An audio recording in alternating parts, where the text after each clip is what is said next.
जय गणेश पाहि मां, जय गणेश जय गणेश जय गणेश रक्ष मां, जय गणेश जय गणेश जय गणेश पाहि मां, जय गणेश जय गणेश जय गणेश रक्ष मां, जय गणेश जय गणेश जय गणेश पाहि मां, जय गणेश जय गणेश जय गणेश रक्ष मां, जय गणेश जय गणेश रक्ष मां, जय गणेश जय गणेश जय गणेश रक्ष मां, जय गणेश रक्ष मां, जय गणेश रक्ष मां।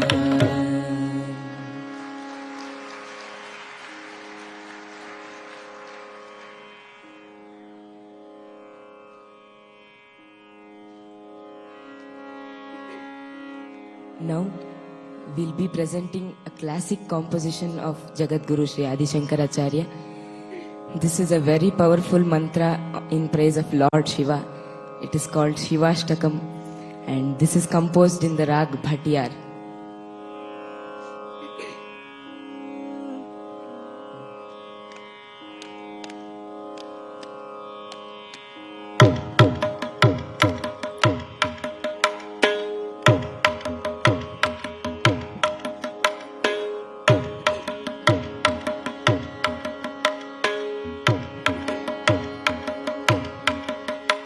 प्रभुं प्राणनाथं विभुं विश्वनाथं जगन्नाथनाथं सदानन्दभाजम्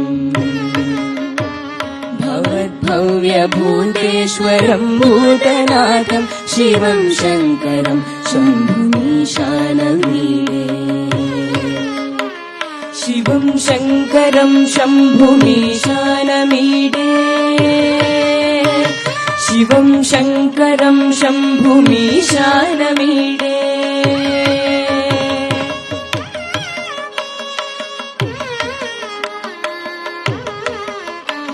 गणेरुण्डमालं तनौ सर्पजालं महाकालकालं गणेशादिपालम्, जटाजूटगङ्गोत्तरं गैर्विशेष्यं शिवं शङ्करं शम्भुमीशानमीडे, शिवं शङ्करं शम्भुमीशानमीडे, शिवं शङ्करं शम्भुमीशानमीडे।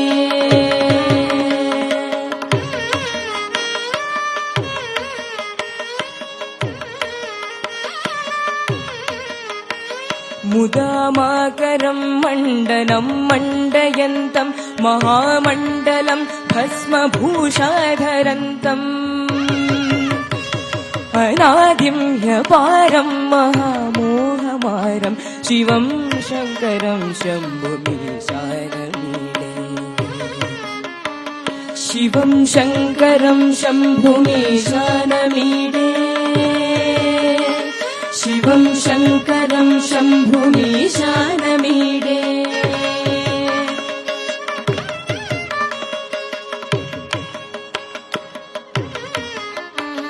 वटाधोनिवासं महाट्टाटहासं महापापनाशं सदा सुप्रकाशम्, गिरीशं गणेशं सुरेशं महेशं शिवं शङ्करं शम्भुमीशानमीडे, शिवं शङ्करं शम्भुमीशानमीडे, शिवं शङ्करं शम्भुमीशानमीडे।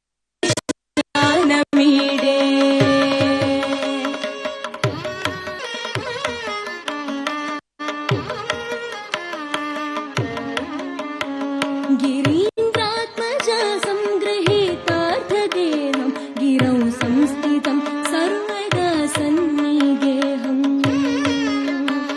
परब्रह्म ब्रह्मादिभिर्वन्द्यमानं शिवं शङ्करं शम्भुमीशानमीडे, शिवं शङ्करं शम्भुमीशानमीडे, शिवं शङ्करं शम्भुमीशानमीडे।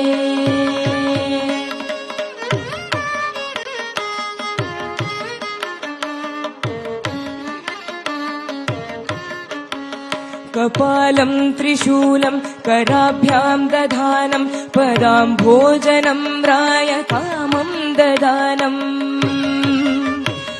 बलिवर्धयानं सुराणां प्रधानं शिवं शङ्करं शम्भुमीशानमीडे शिवं शङ्करं शम्भुमीशानमीडे शिवं शङ्करं शम्भुमीशानमीडे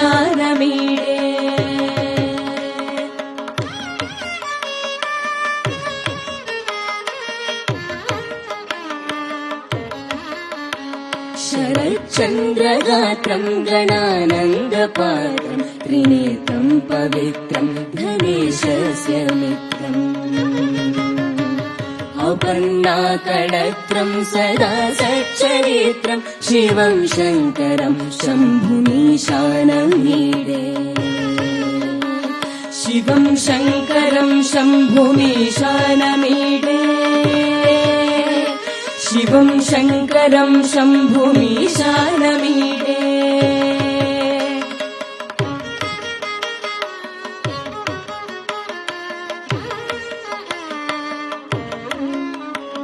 हरं सर्पहारं चिदाभूविहारं भवं वेदसारं सदा निर्विकारम् श्मशाने वसन्तं मनोजं दहन्तं शिवं शङ्करं शम्भुमीशानमीडे शिवं शङ्करं शम्भुमीशानमीडे शिवं शङ्करं शम्भुमीशानमीडे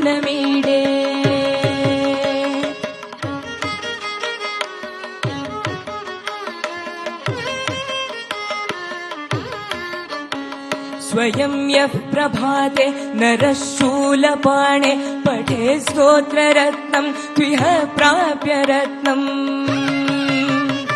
सुपुत्रं सुधान्यं सुमित्रं कलत्रं विचित्रैः समाराध्य मोक्षं प्रयाति शिवं शङ्करं शम्भुमीशानमीडे शिवं शङ्करं शम्भुमीशानमीडे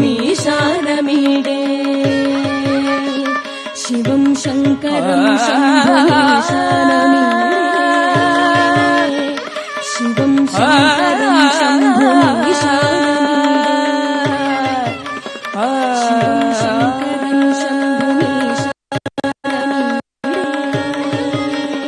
शिवं शङ्करं शम्भुमीशानमीडे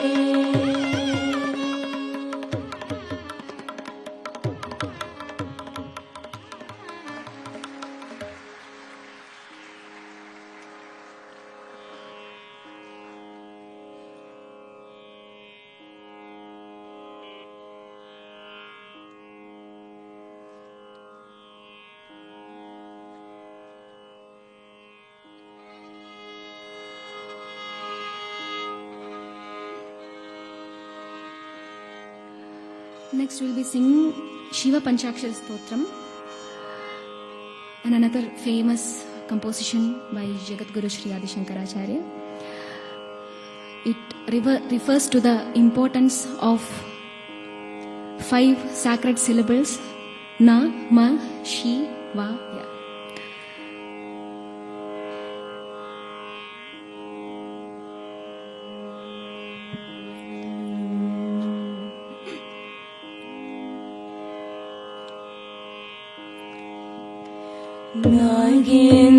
नागेन्द्रहाराय त्रिलोचनाय भस्माङ्गरागाय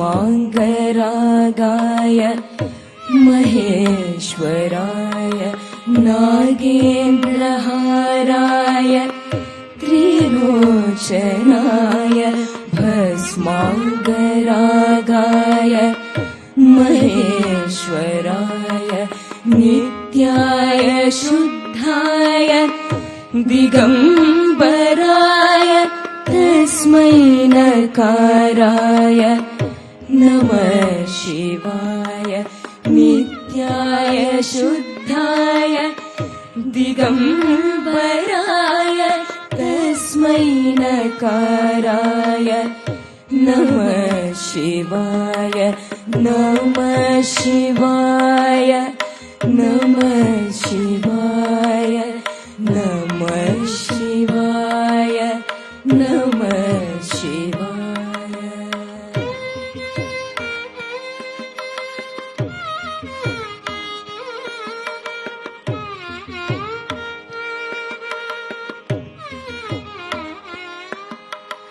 मन्दाकिनी सलिल चन्दन चर्चिताय नन्दीश्वर प्रमथनाथ महेश्वराय मन्दाकिनी सलिल चन्दन चर्चिताय नन्दीश्वर प्रमथनाथ महेश्वराय मन्दार पुष्प बहुपुष्प सुपूजिताय तस्मै मकाराय नमः शिवाय मन्दार पुष्प बहुपुष्प सुपूजिताय तस्मै मकाराय नमः शिवाय नमः शिवाय नमः शिवाय नमः शिवाय नमः शिवाय।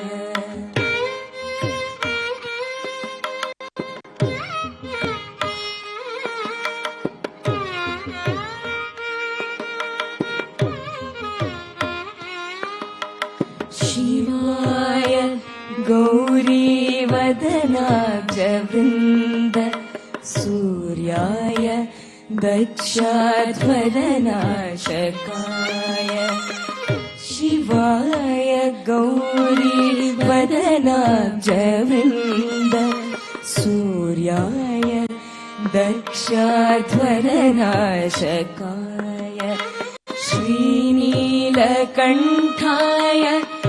वृषध्वजाय तस्मै श्रीकाराय नमः शिवाय श्रीनीलकण्ठाय वृषध्वजाय तस्मै श्रीकाराय नमः शिवाय नमः शिवाय नमः शिवाय नमः शिवाय नमः शिवाय।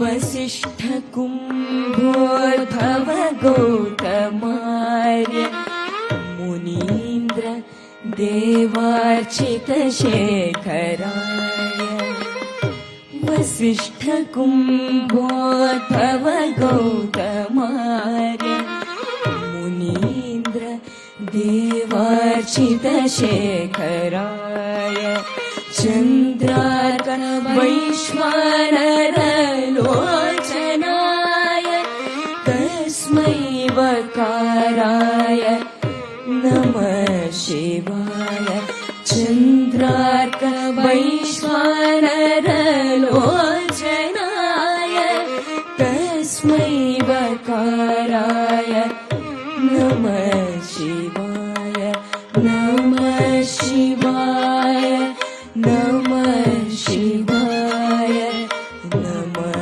शिवाय नमः शिवाय।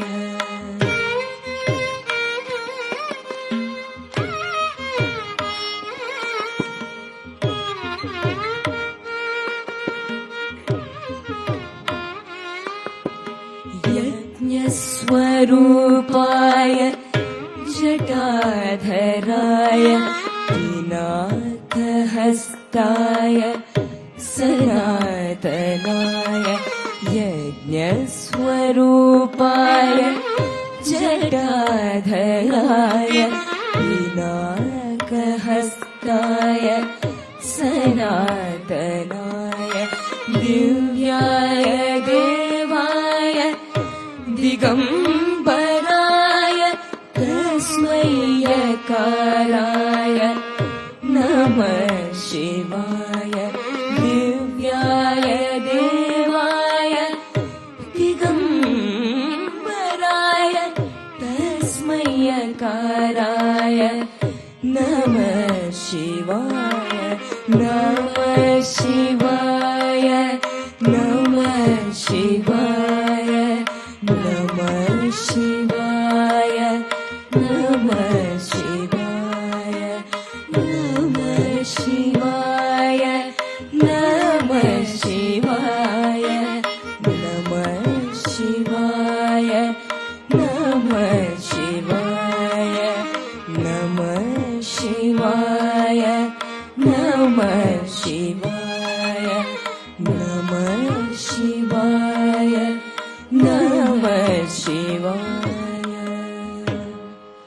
पञ्चाक्षरमिदं पुण्यं यः पठेत् शिवसन्निधौ शिवलोकमवाप्नोति शिवेन सह मोदे।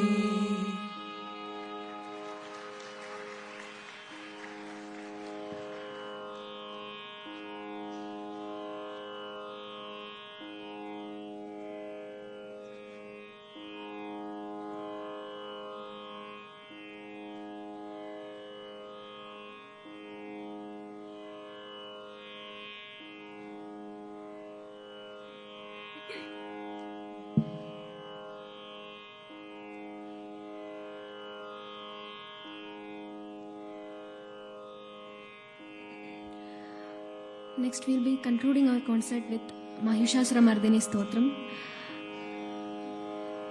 Again, a famous composition by Sri Adi Shankaracharya. Due to the lack of time, we are taking 5 stanzas from this. Thank you all once again.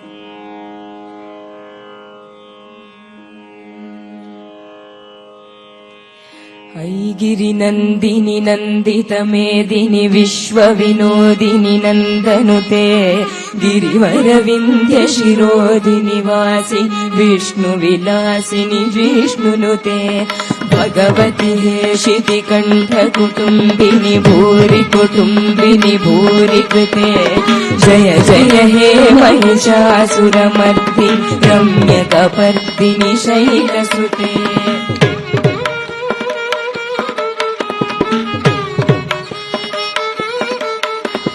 सुरवरहर्षिणि दुर्धरधर्षिणि दुर्मुखमर्षिणि हर्षरते त्रिभुवनपोषिणि शङ्करतोषिणि किल्बिषमोषिणि घोषरते धनुजनिरोषिणि दितिसुतरोषिणि दुर्मदशोषिणि सिन्धुसुते जय जय हे महिषासुरमर्दिनि रम्यकपर्दिनि शैलसुते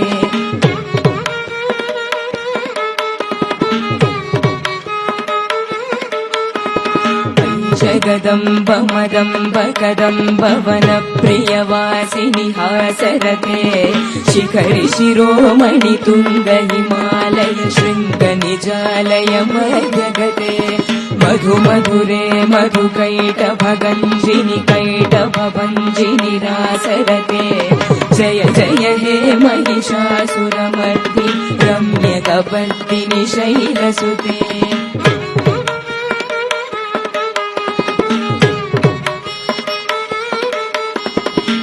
शतखण्ड विखण्डित रुण्ड विकुण्डित शुण्ड गजाधिपते रिपुगजगण्ड विदारण चण्ड पराक्रम शुण्ड मृगाधिपते निज भुज दण्ड निपातित चण्ड निपातित मुण्ड भटाधिपते जय जय हे महिषासुरमर्दिनि रम्यकपर्दिनि शैलसुते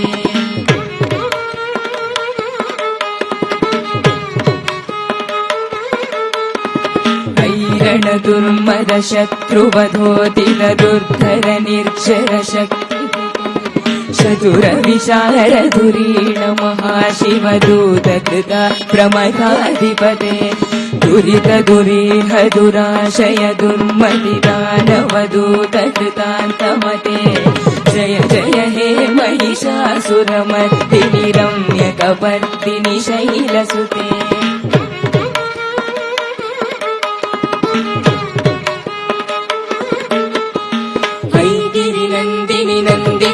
मेदिनि विश्वविनोदिनि नन्दनुते गिरिवरविन्द्य शिरोदिनि वासिनि विष्णुविलासिनि जिष्णुनुते भगवति हेशिति कण्ठ कुटुम्बिनि भूरि कुटुम्बिनि भूरि कृते जय जय हे महिषासुरमर्दिनि रम्यकपर्दिनि शैलसुते जय जय हे महिषासुरमर्दिनि रम्यकपर्दिनि शैलसुते जय जय हे महिषासुरमर्दिनि रम्यकपर्दिनि शैलसुते रम्यकपर्दिनि शैलसुते रम्यकपर्दिनि शैलसुते.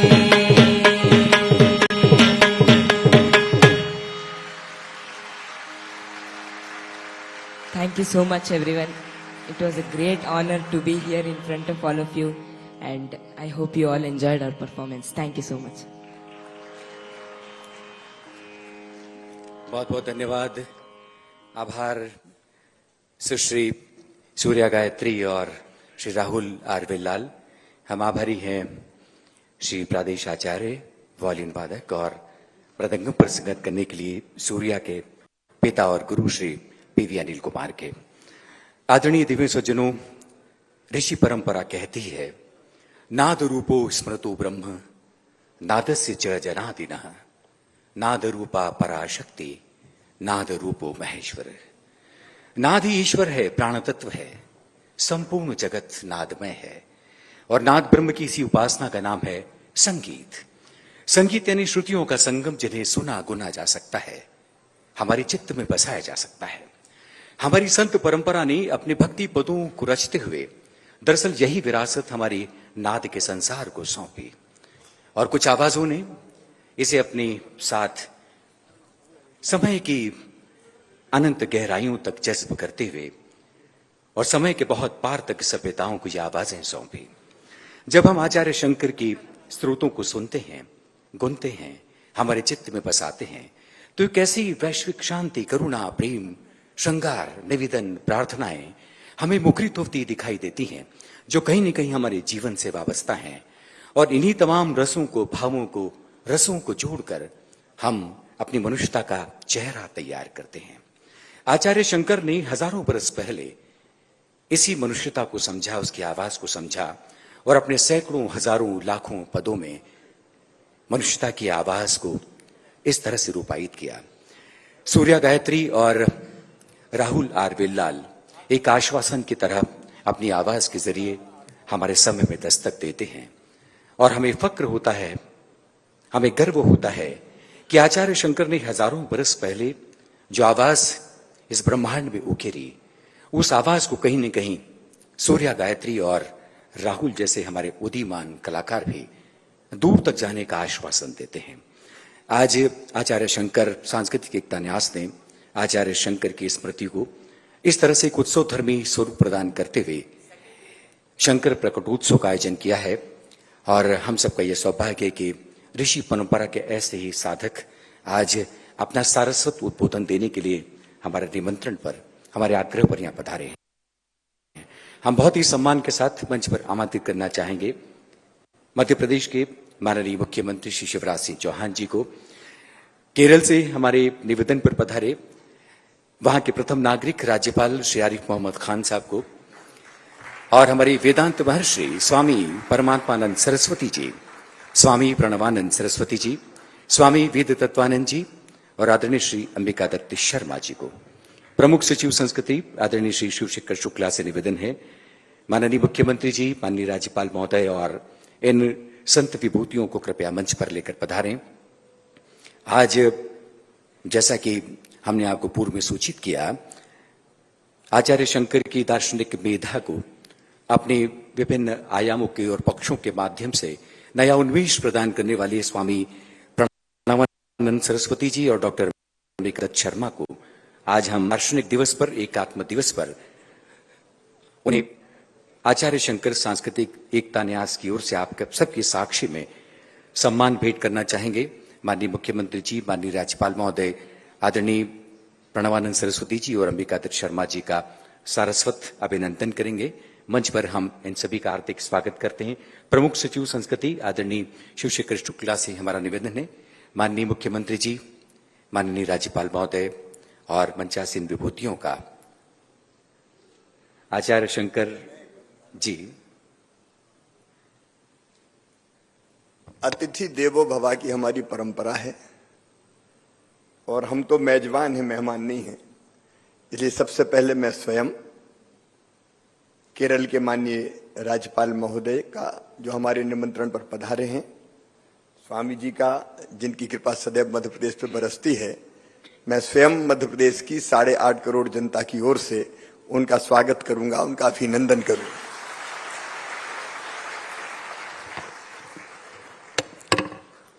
ऐसी कुछ तब्दीलियां बहुत भली लगती हैं जब हमारे मध्य प्रदेश का लोक नायक अतिथि देवो भव की परंपरा को तासमस करते हुए हमारे दक्षिण भारतीय राज्य केरल से पधारे माननीय राज्यपाल महोदय का मध्य प्रदेश की राजधानी के सांस्कृतिक मंच पर उनका भावभीना अभिनंदन कर रहे हैं, स्वागत कर रहे हैं। हमारे मंचासीन सपूतियां, जैसा कि आप देख रहे हैं, आदरणीय परमात्मानंद सरस्वती जी, वेदांत दर्शन का गहन अध्ययन करते हुए उन्होंने विशेष रूप से आचार्य शंकर की पूरी सांस्कृतिक विरासत को आत्मसात किया है। ऐसे आदरणीय परमात्मानंद सरस्वती जी का इस मंच पर स्वागत। स्वामी प्रणवानंद सरस्वती जी आचार्य शंकर की दार्शनिक चेतना को नया उन्मेष प्रदान करने वाले ऐसी विभूति का भी हम हार्दिक स्वागत करते हैं। माननीय मुख्यमंत्री जी उनका भारत परंपरा के अनुरूप अभिनंदन कर रहे हैं, स्वागत कर रहे हैं।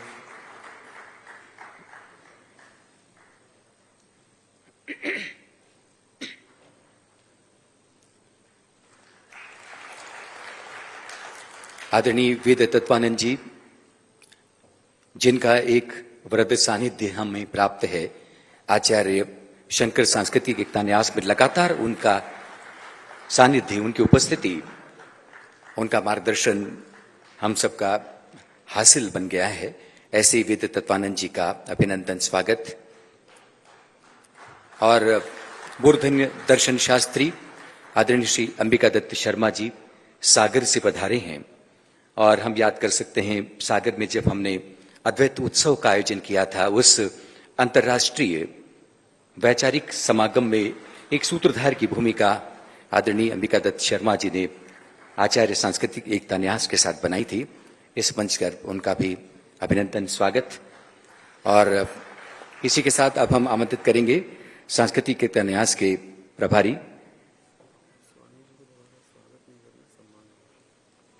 शैलेंद्र मिश्र जी से निवेदन है, प्रमुख सचिव महोदय का फूलों से स्वागत करें।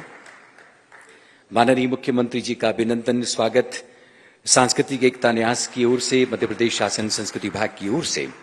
और इस आचार्य शंकर के प्रकल्प को मध्य प्रदेश ही नहीं बल्कि समूचे भारतीय सांस्कृतिक पर्यावरण में एक स्थायी भाव की तरह रचने बसने में जिनकी महत्वपूर्ण भूमिका है, स्वागत आदरणीय प्रमुख सचिव संस्कृति श्री शिवशेखर शुक्ला जी का।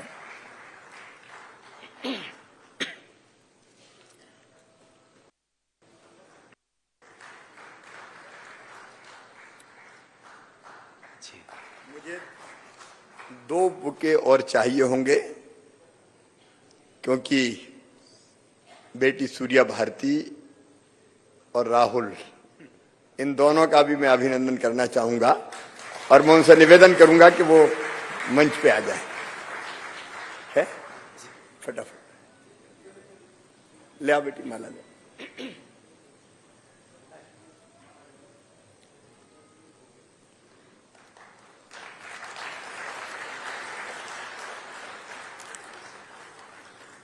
बहुत ही सुंदर और आत्मीय दृश्य इस वक्त माननीय मुख्यमंत्री जी सुश्री सूर्य गायत्री और राहुल आर बिल्लाल का प्रदेश की ओर से, आप सबकी ओर से शुभकामनाएं और आशीर्वाद की फूल उन्हें भेंट कर रहे हैं। बहुत बहुत अभिनंदन, बहुत बहुत स्वागत।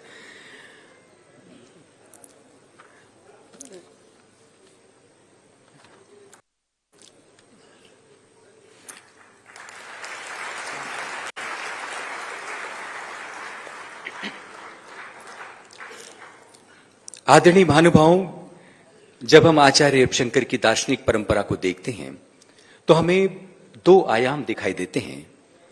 मठों, गुरुकुलों और आश्रमों के जरिए पल्लवित और पुष्पित होने वाली दार्शनिक परंपरा, और दूसरी अकादमिक जो आचार्य परंपरा से ही फलित होकर आधुनिक शिक्षा में अपना योगदान देती रही है।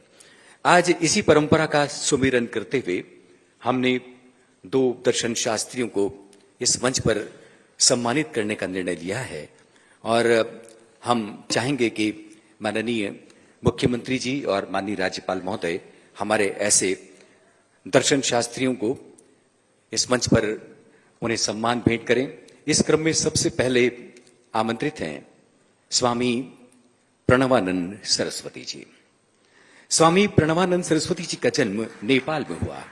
आपको नैष्ठिक ब्रह्मचर्य दीक्षा वर्ष 1990 में तथा संन्यास दीक्षा वर्ष 2002 में स्वामी रामानंद सरस्वती जी द्वारा प्राप्त हुई।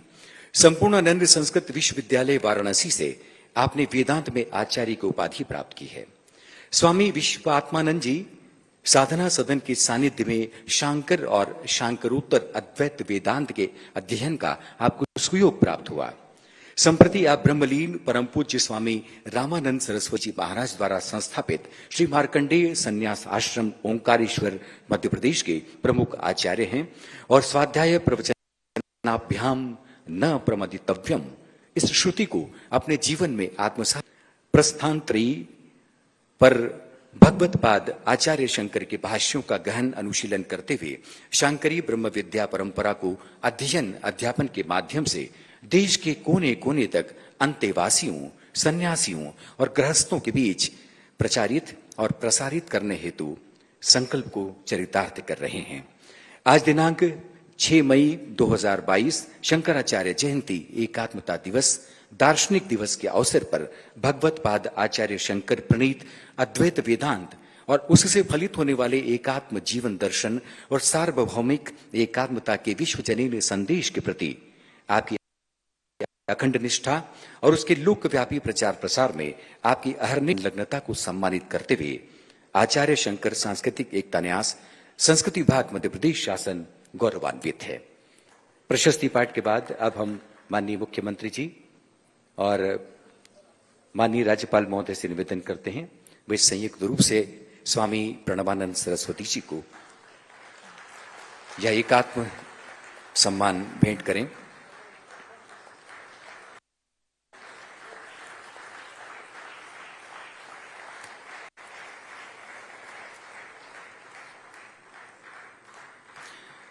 और अब इसके बाद प्रोफेसर अंबिका दत्त शर्मा। प्रोफेसर अंबिका दत्त शर्मा काशी की पांडित्य परंपरा और आचार्य कुल में दीक्षित दर्शन शास्त्री हैं। आपने दर्शन शास्त्र में एमए और पीएचडी की उपाधि काशी हिंदू विश्वविद्यालय वाराणसी से तथा आचार्य की उपाधि संपूर्णानंद संस्कृत विश्वविद्यालय वाराणसी से प्राप्त की है। आप भारतीय तत्व विद्या, प्रमाण शास्त्र, शांकरी ब्रह्म विद्या और सैद्धांतिक अध्ययन के विलक्षण अध्येता हैं। आपको काशी में स्वामी योगिंद्रानंद के सानिध्य में अद्वैत वेदांत के आकर ग्रंथों के अध्ययन का सौभाग्य प्राप्त हुआ।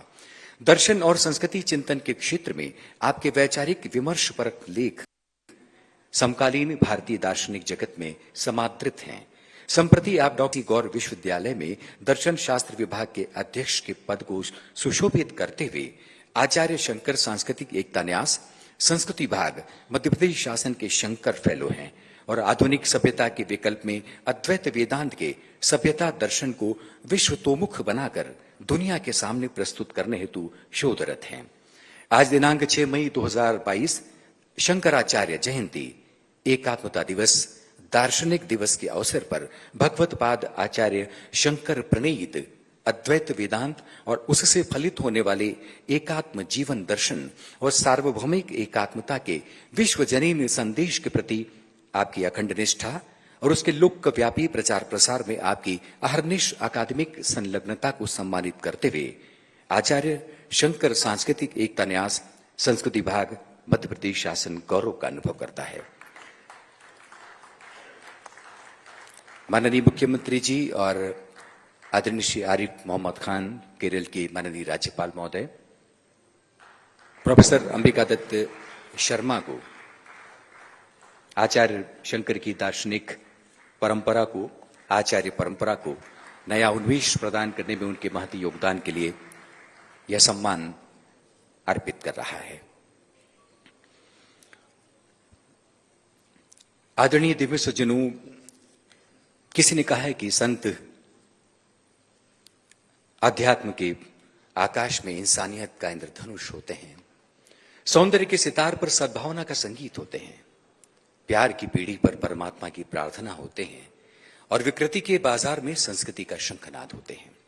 जब हम संत परंपरा के इन आदर्शों को देखते हैं तो मंच पर उपस्थित स्वामी परमात्मानंद सरस्वती जी की ओर सहज ही हमारा ध्यान जाता है, जिन्होंने ऐसी संत परंपरा के आदर्श को अपने व्यक्तित्व में, अपने ज्ञान में, अपनी स्मृति में महफूज रखा, अक्षुण्ण रखा और लगातार उसके प्रचार प्रसार में अपना महती योगदान दिया। स्वामी परमात्मानंद सरस्वती जी पूज्य स्वामी दयानंद सरस्वती जी के वरिष्ठ शिष्य हैं। स्वामी जी ने अपने गुरु के मार्गदर्शन में वेदांत, संस्कृत और योग का गहन अध्ययन किया है। आप हिंदू धर्म आचार्य सभा के संयोजक और सचिव, आर्ष विद्या मंदिर राजकोट के संस्थापक, आचार्य शिवानंद आश्रम अहमदाबाद के अध्यक्ष और आचार्य शंकर सांस्कृतिक एकता न्यास के न्यासी हैं। हम बहुत ही सम्मान के साथ उन्हें अपने सारस्वत उद्बोधन के लिए आमंत्रित करते हैं। स्वामी परमात्मानंद सरस्वती से निवेदन है, हम सबको संबोधित करें।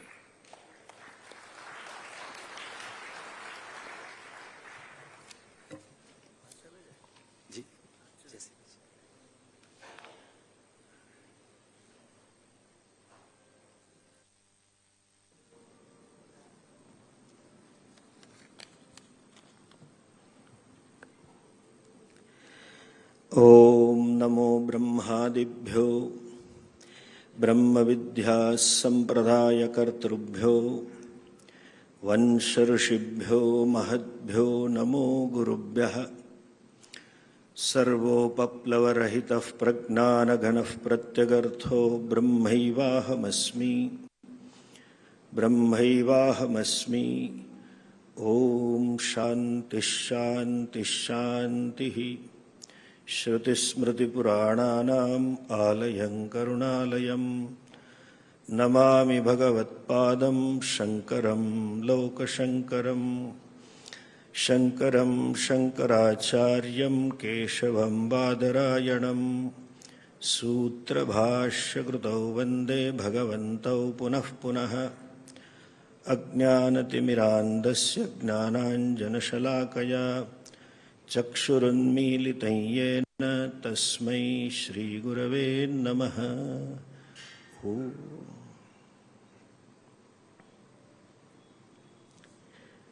भगवत्पाद आदि शंकराचार्य जी के श्री चरणों में मेरे साष्टांग प्रणाम। मंचस्थ महात्मागण, सामने महात्मागण सभी को नमस्कार सह ओम नमो नारायण। काशी जाते हैं तो कहते हैं कि काशी में बाबा विश्वनाथ का शासन चलता है, और हम कहते हैं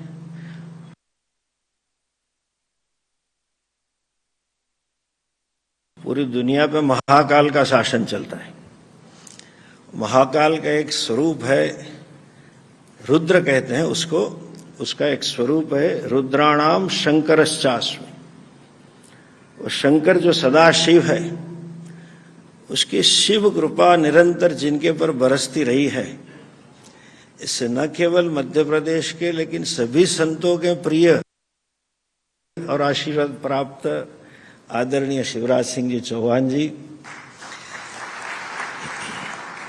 उनके मंत्रिमंडल के साथीगण, अंबिका दत्त शर्मा जी महामंत्र, अपने सचिव श्री, सभी सुगन प्रजा।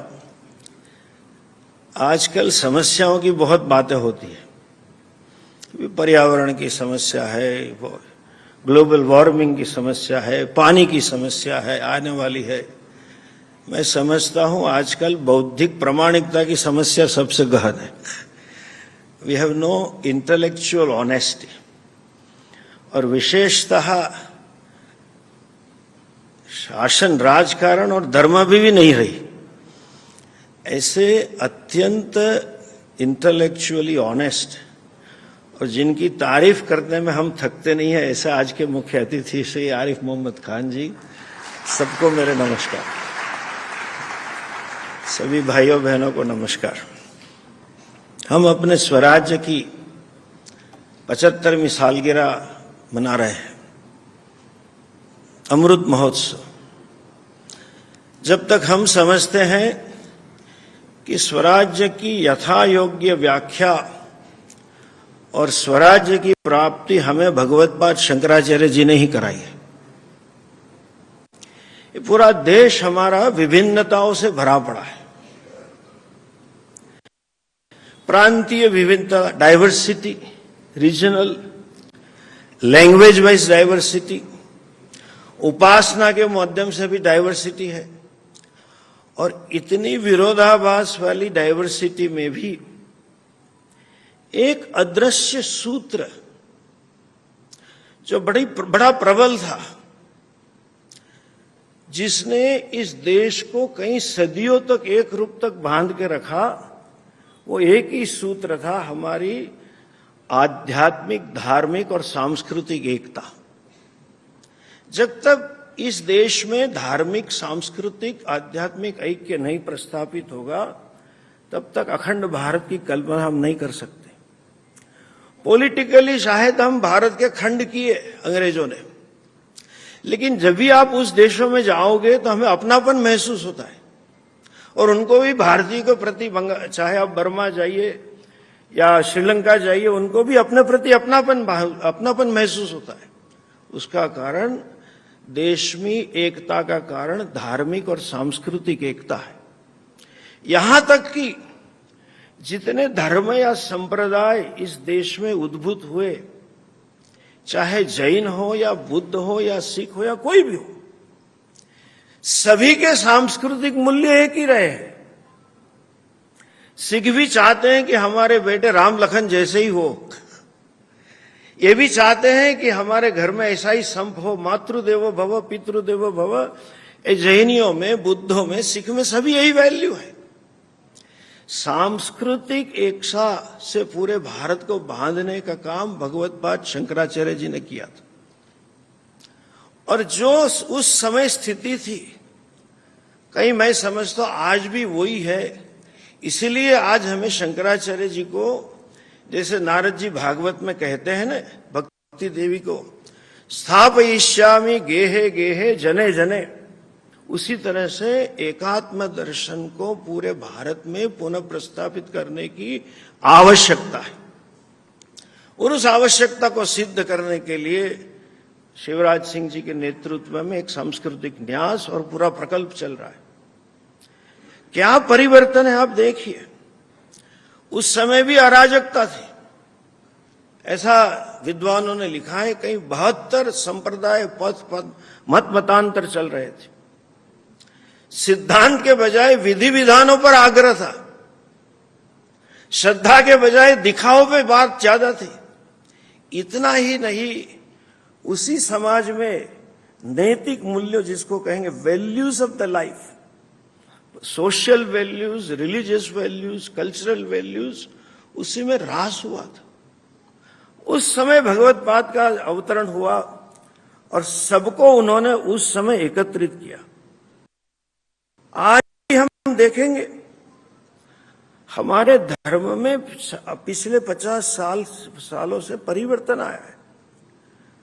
भगवत्पाद जी के जाने के बाद और उसके पहले, फॉर मिलेनियर्स, हिंदू धर्म इज अ शास्त्र centric religion, not a person centric. खुद भगवान भी अवतार लिए यहां पे। उन्होंने वेद के काल में वेद को स्वीकार के ही अवतार धारण किए। They accepted Vedas as a pramanam. They lived the life enjoined by the Vedas. Shrimad Bhagavat में भी वर्णन है। देवकी जी कहती है वसुदेव जी से, जब कंस को मार दिया तो बोले हमारा बेटा आज तक असंस्कृत रहा, आप उसको संस्कार दीजिए, यज्ञोपवीत दीजिए। श्रीमद् भागवत में भी वर्णन है। द्वारकाधीश बनने के बाद भी भगवान कृष्ण रोज गायत्री और संध्या वंदन करते थे, वो वेद की मर्यादा में ही जिए। राम जी का जन्म भी वेद से हुआ है, पुत्र कामेष्टि यज्ञ। खुद विश्वामित्र जी वही उपदेश दे रहे हैं, उनके गुरु, जो आज भी सुप्रभातम में गाया जाता है, कौशल्या सुप्रजा मो पूर्वा संध्या प्रवर्तन। आप संध्या वंदन करो। कभी हम व्यक्ति केंद्रित है ही नहीं। आज वही स्थिति है। नए नए संप्रदाय, नए नई मान्यताएं, नए नए ग्रुप्स व्यक्ति केंद्र पर आधारित खड़े हो गए। मनुष्य की बुद्धि की दो मर्यादा है। जब वेद क्या है, साक्षात ईश्वर ने प्रकट किए हैं, तो आज जो सिद्ध और व्यक्ति केंद्रित हो गए हैं और सिद्धांत केंद्रित समाज नहीं रहा है। आज बाह्य आचार केंद्रित हुआ है। डिवीजन किससे पड़ते हैं? आप कौन सा तिलक लगाते हो, आप कौन सी माला पहनते हो, आप कौन सा मंत्र करते हो। वही स्थिति उस समय थी। उस समय पे भगवत पाद जी ने पूरे देश को एकत्रित किया। जब तक मैं समझता हूं, हमें उनकी यात्रा को एक जरा दूसरी दृष्टि से देखनी चाहिए। शब्द तो ठीक है, लेकिन कभी कभी उस शब्द से हमारे दिमाग में और समाज में गलत फहमी होती है। भगवत पाद ने दिग्विजय किया। जब दिग्विजय आता है तो उसमें ऐसा भाव आता है कि किसी को पराजित किया और अपने आप को श्रेष्ठ साबित किया। मैं समझता हूं वो उनका भाव न हो, क्योंकि इतना वर्णन आत्मज्ञानी का शास्त्रों में लिखा है। आत्मरति ही आत्मतृप्ति ही अहेतुक दया, कितने शब्द है जो ब्रह्म ज्ञान में किसी की पराजय में और किसी के अपमान में रस ही नहीं होता है। भगवत पाद ने जब पूरे भारत का परिभ्रमण किया, he purified all those forms of worship and gave them a right direction. उनकी यात्रा करुणा से प्रेरित थी, नहीं कि विजय की भावना से प्रेरित। एक करुणा थी जिनको जीवन का ध्येय मालूम नहीं था। जीवन ध्येय का साध्य, जब साध्य स्पष्ट नहीं है तो साधन स्पष्ट नहीं होता है। इसलिए साध्य साधन की स्पष्टता देने से दिया। और आप जरा सोचिए, वो काम करुणा और प्यार से ही किया होगा, वरना उस जमाने के दार्शनिक, इतने इतने बड़े धर्मों के महान पुरुष क्यों उनका मत स्वीकार करते, उनका ईगो क्यों आगे नहीं आता। उन्होंने देश को ठीक दृष्टि दी। वैदिक दर्शन, अब यहां ठीक से शब्द दिया है, आज इसको दार्शनिक दिवस के रूप में प्रस्तावित करना है। आजकल बड़ी एक मान्यता है, वे ऑफ लाइफ, जुडिशरी में भी प्रचलित है। हिंदू धर्म is not way of life, it is a vision of truth. हम सत्य के पुजारी, हम सत्य का प्रतिपादन करते हैं। एंड उस सत्य को पाने के लिए there is a clear vision of life and clear way of life. Vision क्या है? चतुर्विध पुरुषार्थ है। अर्थ काम सर्वसामान्य तृष्णा है, आहार निद्रा भय मैथुनम। लेकिन अर्थ काम कैसे प्राप्त करने चाहिए? इस सबसे पहला पुरुषार्थ बाकायदा जीवन में देखें तो अर्थ से शुरुआत होती है, सिक्योरिटी से। लेकिन कहा धर्म मूल होना चाहिए। व्यास जी भी महाभारत में कहते ऊर्ध्वबाहु प्रवक्ष्यामि। पूरे महाभारत का सार में कह दिया, भाई अर्थ काम प्राप्त करो, लेकिन धर्म को मूल में रख के करो। और धर्म शब्द का अर्थ आस्था विशेष नहीं है। अंग्रेजों के पास इस सोच नहीं थी, उन्होंने धर्म को रिलीजन नाम दे दिया। ऑक्सफोर्ड में रिलीजन का अर्थ अलग है। धर्म शब्द का अर्थ है कर्तव्य विशेष, जिसको हम कहेंगे फर्ज, अंग्रेजी में कहेंगे ड्यूटी। ये धर्म है। अपना कर्तव्य प्रधान जीवन होना चाहिए। आस्था विशेष हो या ना हो, वो बाद में आती है। इसीलिए आज इवन यहां तक कि मैं कहूंगा हमारी शादी भी कर्तव्य के लिए, इसलिए शब्द है धर्मपत्नी, सहधर्मचारी, सहधर्मचारिणी। हमारी ड्यूटी फर्स्ट होनी चाहिए। ये हमारा जीवन दृष्टि है। और धर्म भी साधन है। इसके लिए मोक्ष साध्य है। मोक्ष किसे कहते हैं? निरतिशय सुख को वो मोक्ष कहते हैं। बोले यहां ही प्राप्त है। आप जैसे हो, जहां हो, चिदानंद रूप शिवोहम शिवोहम, ये हमारा दर्शन है। वो ही गंतव्य है। उसी के लिए ही सब रीति रिवाज है, उसी के लिए ही सब कर्तव्य है। वो ही हमारा अंतिम साध्य है।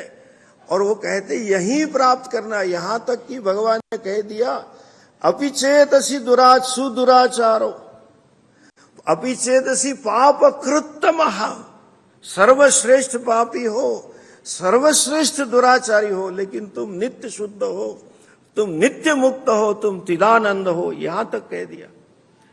ये दृष्टि देने के लिए उन्होंने यात्रा की, सर्वसमावेशी रहे। इसलिए उन्होंने पंचायतन पूजा प्रदान की। उसमें वैष्णव भी आ गए, शैव भी आ गए, दैवी भी आ गए। यहां तक कि उन्होंने तांत्रिकों को भी शोधन किया है। एक तीर्थ क्षेत्र ऐसा नहीं मिलेगा आपको भारत में जहां भगवत्पाद शंकराचार्य जी स्वयं न गए हो, और एक देवी देवता, एक नदी आपको ऐसी नहीं मिलेगी जिनके ऊपर उन्होंने स्तोत्र की रचना न की। सर्वसमावेशी है। लेकिन सबके साथ आस्था विशेष में हमें भी इन लोगों ने कह दिया हिंदू धर्म है। धर्म नहीं है, हम सबको स्वीकार करने वाले सत्य के साधक हम हिंदू हैं।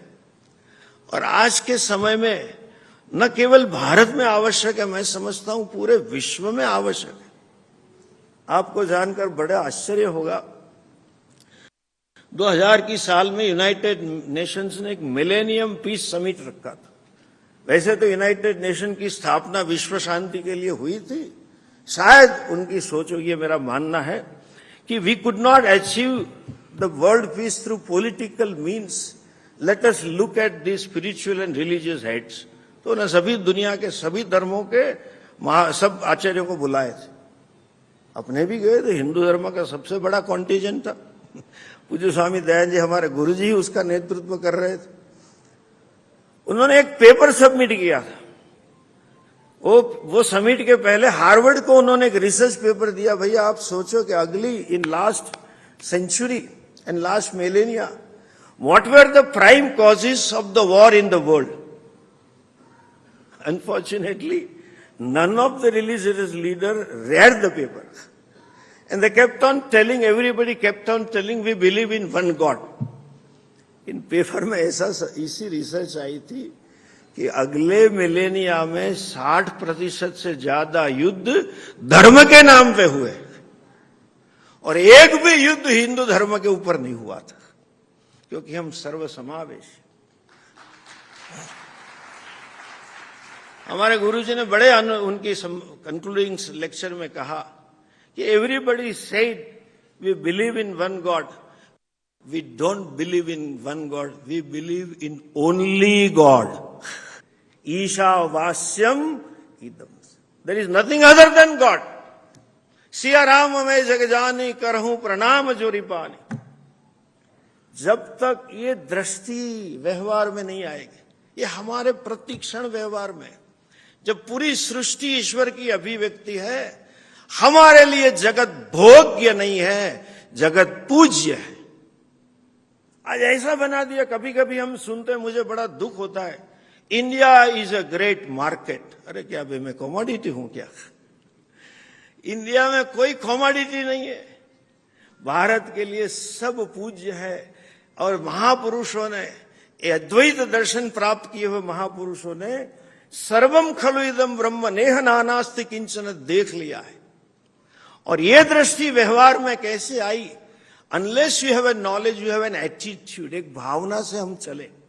बचपन में हमें स्कूल में राष्ट्रध्वज को सलाम करने को बोलते थे, बाद 2 घंटा बिठा रखते थे, लेकिन बाद में रस उतना ही होता था, बाद में वो बिस्किट मिलने वाले थे। राष्ट्र क्या है, राष्ट्र गौरव क्या है, राष्ट्र सम्मान कुछ नहीं मालूम था, लेकिन एक भावना का बीज डाला जाता था। इसी तरह हमारे वहां बचपन से भारत में बीज डाला जाता है। सब जीव में एक ही राम है। छोटा बच्चा चींटी को मारने जाएगा तो भी मां बोलेगी बेटा पाप लगता है। अहिंसा परमो धर्म हमारा मूल्य है। हमारे लिए यह दृष्टि नहीं है कि भगवान ने मनुष्य को बनाया अपनी छाया में और पूरे विश्व को उसके उपभोग के लिए बना दिया। नहीं, we share the same biological space as every living being space. आज पर्यावरण की समस्या, आज दूसरी जो अशांति, उसकी समस्या का मूल एक है आत्मवत् सर्वभूतेषु की भावना नहीं है। मेरे लिए जगत भोग्य है, मुझे ही चाहिए, ये भावना। That consumerist approach is a cause. इसलिए मैं समझता हूं आज भगवत पाद को उनके दर्शन को पूरे भारत में नहीं, पूरे में विश्व में प्रस्थापित करना, ये सब हमारा कर्तव्य नहीं है, हमारा ऋषि ऋण है, हमारे पितरों का ऋण है। चाहे हम श्राद्ध में पानी डाले, अच्छा है, पीपल के ऊपर पानी डाले, श्राद्ध किया करें, लेकिन we need to roll up the sleeves, have a fire in our belly, and Narad ji की तरह स्थापयिष्यामि गेहे गेहे जने। आज धर्म के जो युद्ध हो रहे हैं उसमें सर्व समावेशी, सर्व के प्रति स्वीकृति का भाव रखने वाले ये दर्शन को प्रस्थापित करने की आवश्यकता है। और हम पूरी आचार्य सभा की ओर से, हमारी सभा में 200 साल पुराने जितने संप्रदाय है उनके मुखिया सदस्य है, कॉन्स्टिट्यूशन ही ऐसा है, उन सभी की ओर से आदरणीय शिवराज भैया को बहुत बहुत बधाई और आशीर्वाद पास ऑन कर रहे हैं। सभी ने आपको आशीर्वाद दिए हैं। और क्या दृष्टि है भगवत पाद, विष्णु षटपदी आप देखो, त्वयि मयि च अन्यत्र एको विष्णु। तुम्हारे में, मेरे में, सब में एक ही विष्णु है भैया। और अपने आप को सब में देखो और ये भेद दृष्टि छोड़ के शांति रखो। विश्व शांति के लिए भी शांकर दर्शन प्रस्तुत है। उनकी जो संकल्पना है, न केवल भगवत पाद की मूर्ति स्थापित करना, न केवल भगवत पाद का जीवन चरित्र उस तरह से अंकित किया जाए कि दूसरों को प्रेरणा मिले, लेकिन एक विश्व विद्यापीठ स्थापित हो जाए। एक समय स्थान था जो काशी का, विद्वानों की पीठ थी। हम चाहेंगे और प्रार्थना करेंगे शिवराज जी के नेतृत्व में जो विद्यालय जब ओमकारेश्वर में आ रहा है, ओमकारेश्वर को वो स्थिति, उज्जैन को वो स्थिति प्राप्त हो, दर्शन के लिए नालंदा इत्यादि जगह जाने की जरूरत नहीं, मध्य प्रदेश जाने की जरूरत है। यही शुभकामना के साथ, प्रार्थना के साथ और अपनी बहुत बहुत प्रसन्नता व्यक्त करते हुए ओम नमो नारायण।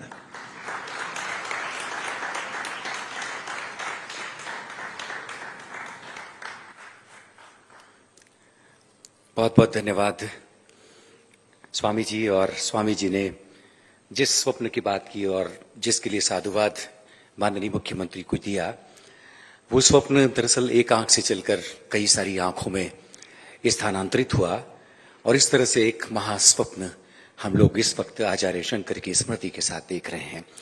यही हमारी मंशा है और हम चाहते हैं कि इसका आकार बृहत हो और ये आवाज उठकर मध्य प्रदेश की सरजमी से सारे विश्व तक फैले।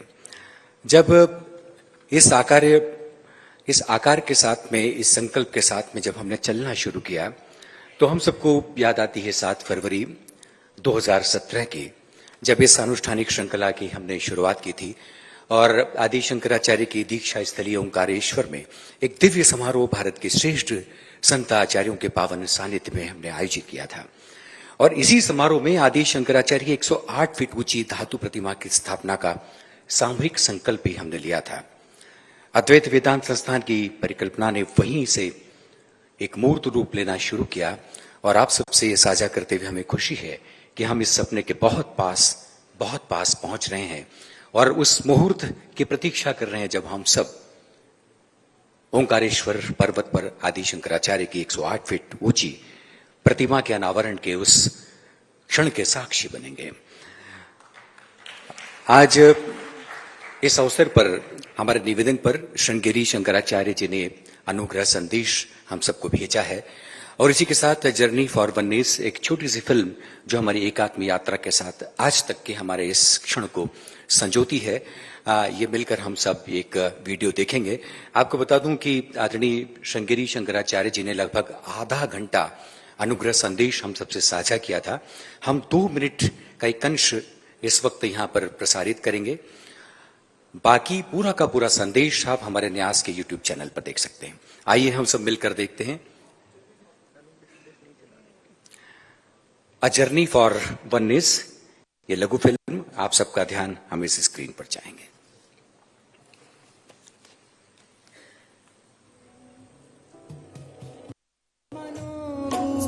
अहंकार चित्तानि न च श्रोत्र जीवे न च घ्राणने। कहते हैं भगवान श्री राम ने उत्तर से दक्षिण को जोड़ा, भगवान श्री कृष्ण ने पूरब को पश्चिम से जोड़ा, लेकिन आदि गुरु ने तो उत्तर दक्षिण पूरब पश्चिम चारों तरफ से भारत को जोड़ दिया। चिदानंद रूप शिवोहम शिवोहम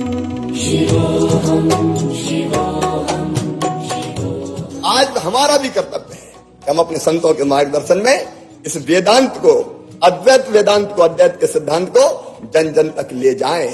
और इसलिए मन में यह आया कि प्रकट पंचमी धूमधाम से मनाओ, शंकराचार्य जी के नाम की चर्चा हो, उनके दर्शन की चर्चा हो, वेदांत की चर्चा हो, उनकी भव्य प्रतिमा, उनके लिए नहीं हमारे लिए अष्टधातु की प्रतिमा ओमकारेश्वर में लगाई जाएगी। उसके लिए गांव गांव से धातु संग्रह का काम किया जाएगा, ताकि गांव गांव में शंकराचार्य जी पहुंचे, अद्वैत वेदांत पहुंचे।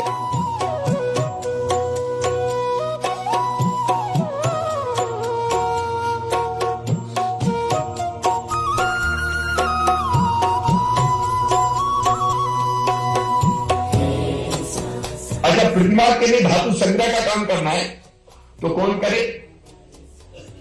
ये केवल सरकार नहीं करेगी, सरकार पीछे रहेगी।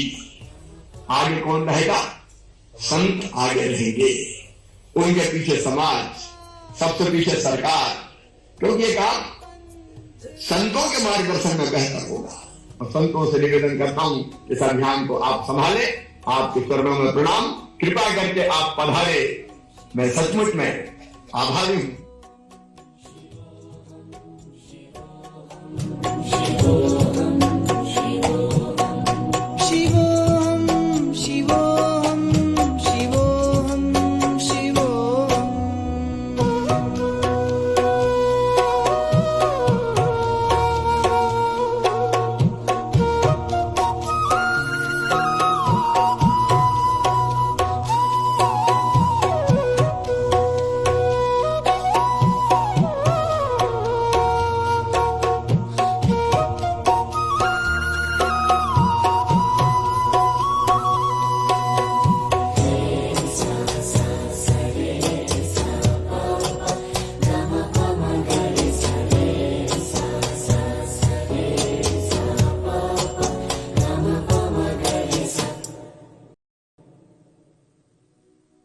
अहम विकल्पो निराकार रूपो विभुर्व्या सर्वत्र सर्वेन्द्रियाणि। अहम निर्विकल्पो निराकार रूपो विभुर्व्याप्य सर्वत्र सर्वेन्द्रियाणि। सदा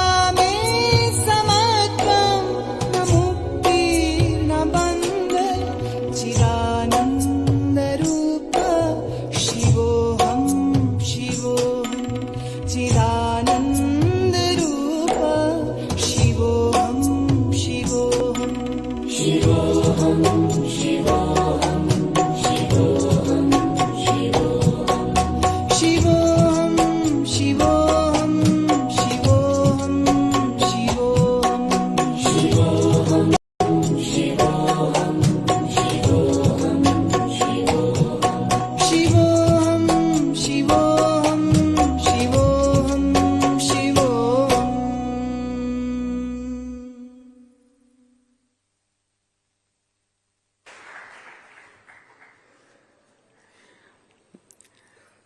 यात्रा के कई पड़ाव हैं, लेकिन चरैवेति प्रचलमः निरंतरम। और इसी संकल्प के साथ लगातार हमारे चरण आगे बढ़ते रहने का हौसला हम सब अपने भीतर इस प्रकल्प के माध्यम से रच रहे हैं, अपने भीतर संचित कर रहे हैं। आज जैसा कि हम देख रहे हैं, हमारे निवेदन पर केरल से, यानी कि आचार्य शंकर की जन्मस्थली से, उस प्रदेश से हमने वहां के प्रथम नागरिक को आमंत्रित किया है, माननीय राज्यपाल श्री आरिफ मोहम्मद खान साहब। अगर हम उनके व्यक्तित्व के विभिन्न पहलुओं को देखें तो राजनीति के रंगमंच पर बहुत सारे किरदार हमें उनके दिखाई देते हैं, वही कई सारे उनके रंग हैं। और एक राजनेता जब अपने लोकतांत्रिक मूल्यों के साथ जुड़ता है तो उसमें समाज और संस्कृति कभी भी निरपेक्ष नहीं होते। एक विलक्षण संयोग हम उनके व्यक्तित्व में देखते हैं कि जितनी गहरी उनकी दिलचस्पी राजनीति और समाज में रही है, उतनी ही गहरी दिलचस्पी भारतीय संस्कृति और उसी आत्मा के साथ भी रही है। आज अपने इसी गुण को समूहते हुए आज इस आचार्य शंकर के प्रकटोत्सव पर आदरणीय खान साहब हमारे बीच पधारे हैं। बहुत सम्मान के साथ हम उन्हें आप सबके बीच आमंत्रित करते हुए आए और अपना उद्बोधन हम सबसे साझा करें। आदरणीय श्री आरिफ मोहम्मद खान।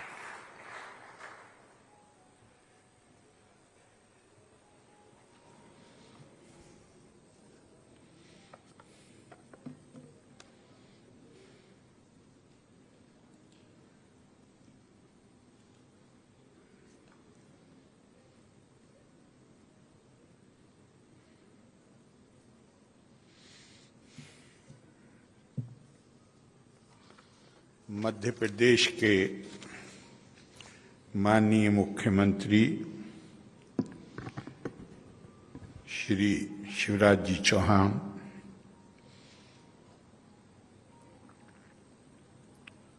स्वामी परमात्मानंद सरस्वती जी, स्वामी प्रणवानंद सरस्वती जी, स्वामी वेदवानंद जी, श्री शिव शेखर शुक्ला, श्री अंबिका दत्त शर्मा और इस सभागार में उपस्थित सभी देवी और सज्जनों, मैं नहीं जानता कि भाई शिवराज जी को कैसे धन्यवाद दूं। जब उनके सचिव उनके ऑफिस से मुझे फोन गया,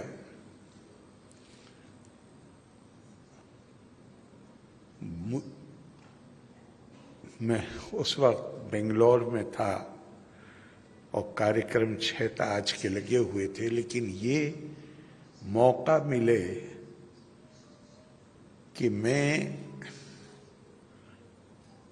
जिसका आज संबंध आदि शंकराचार्य की जन्मभूमि से है, मैं जितना मालिक का शुक्र अदा करूं वो कम है कि मुझे उस राज्य का मुखिया होने का सौभाग्य मिला है। जिस क्षेत्र ने, जिस राज्य ने भारत को, विश्व को आदि शंकराचार्य के रूप में एक दार्शनिक, एक सबको एकता के सूत्र में पिरोने वाला दिया,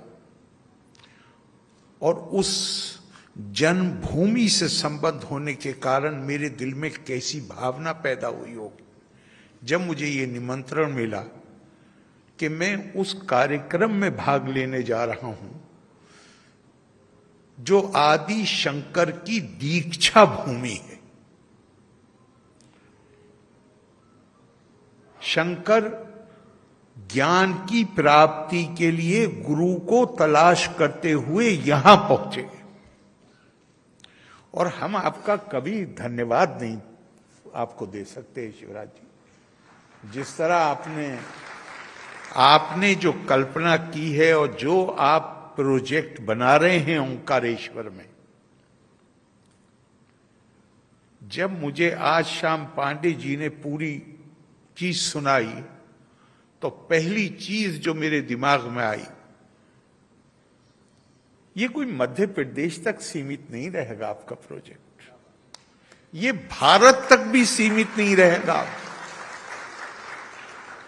इसका अंतर्राष्ट्रीय महत्व होगा, क्योंकि अद्वैतवाद को सीमित नहीं किया जा सकता, वेदांत को सीमित नहीं किया जा सकता। स्वामी विवेकानंद क्या कह रहे हैं अपने लगभग जीवन के अंत में? My mission can be explained in few simple words. I want to teach unto mankind their divinity and its manifestation in all movements of life. मैं पूरी भारत नहीं कहा, मैं पूरी मानवता को ये पाठ पढ़ाना चाहता हूं कि वो दिव्य हैं, वो साधारण नहीं है। दिव्यता उनके अंदर निहित है और इस दिव्यता का प्रकटीकरण जीवन के हर क्षेत्र में होना चाहिए। मुझे 83-84 में स्वामी विवेकानंद को पढ़ने का शौक हुआ और वो स्वाभाविक था कि चंद सालों के बाद जब मैंने आदि शंकराचार्य को पढ़ा तो मैंने कहा, स्वामी विवेकानंद वही तो कह रहे हैं जो आदि शंकराचार्य ने कहा है। लेकिन भारत के इन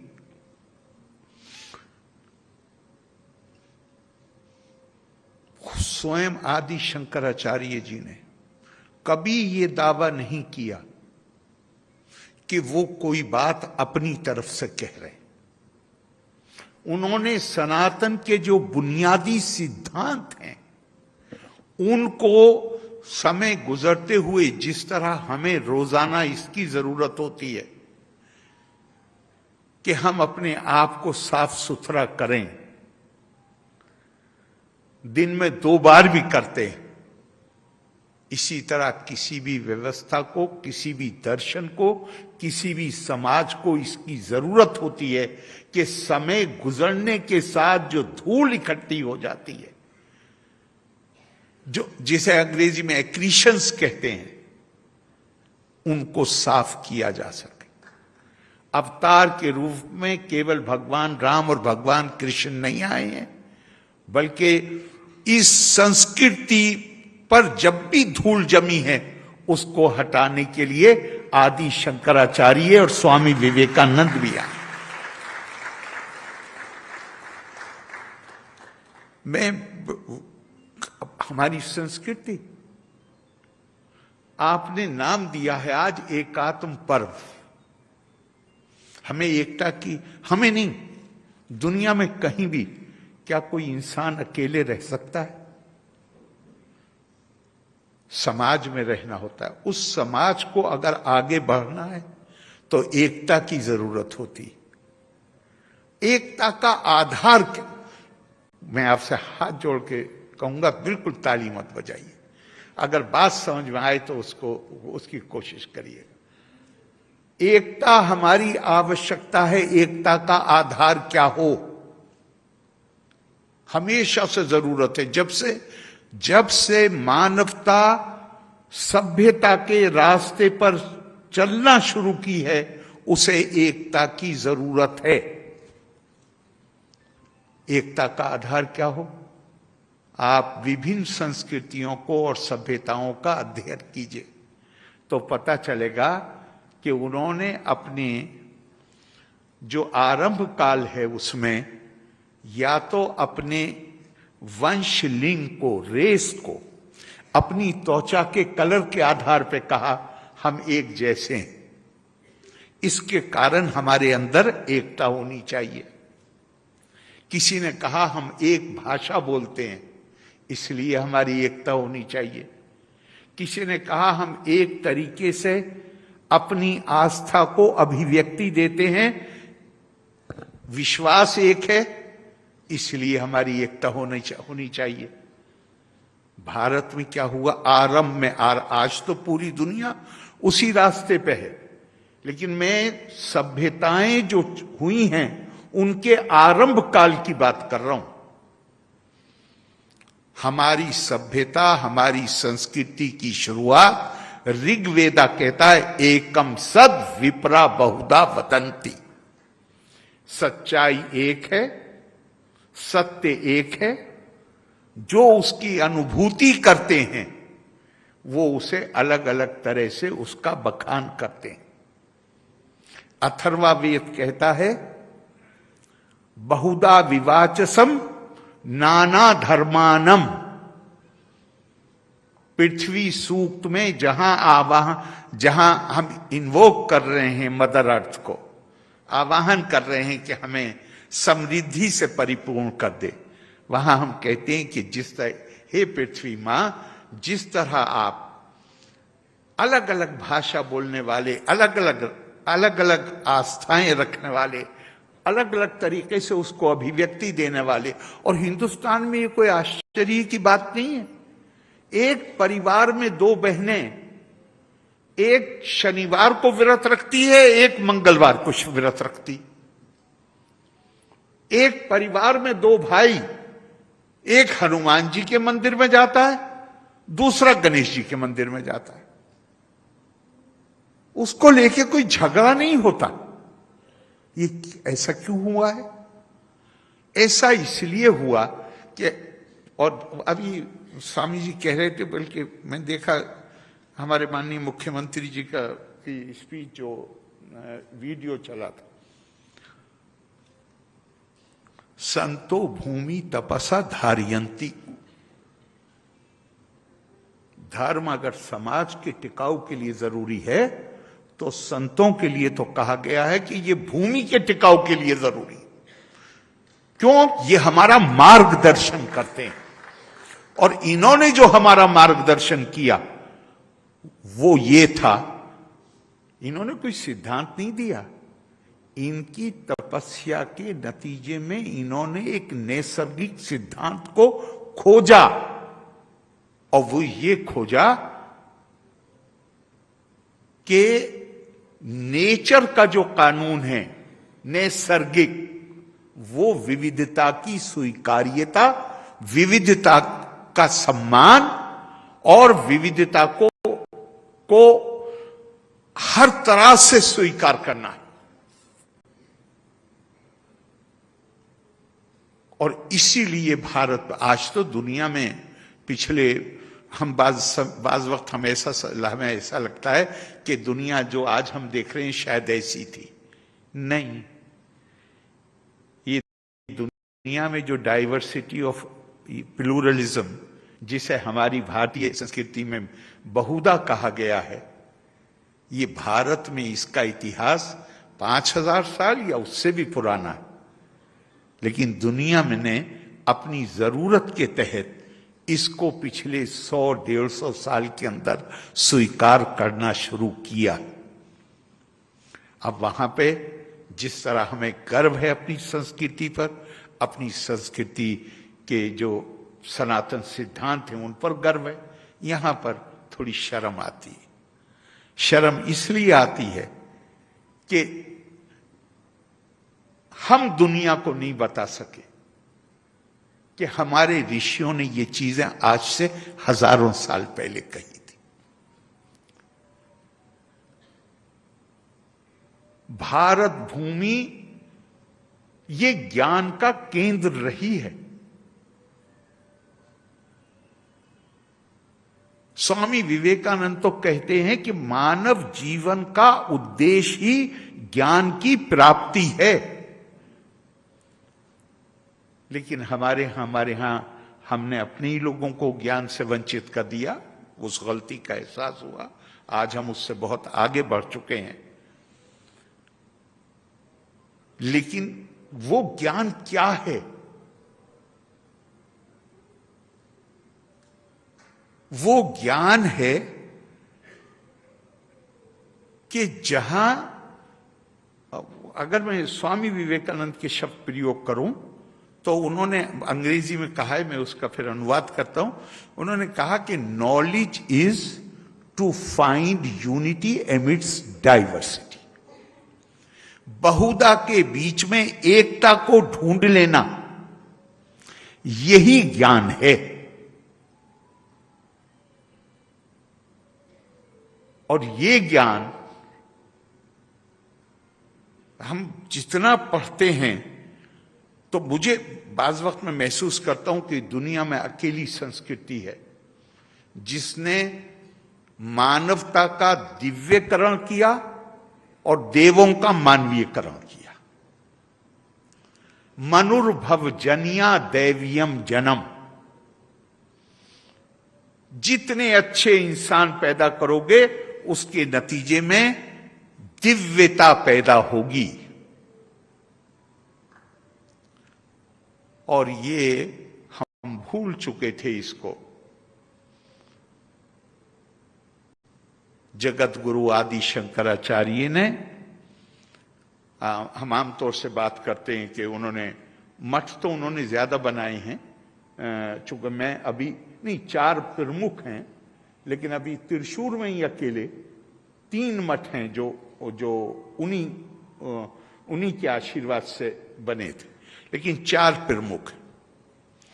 और हम कहते हैं कि देश के चारों हिस्सों में उन्होंने कायम करके और एकता कायम कर दी। उससे भी ज्यादा महत्वपूर्ण बात, उन्होंने चारों वेदों से एक एक महावाक्य लेके उन चारों मठों को दिया।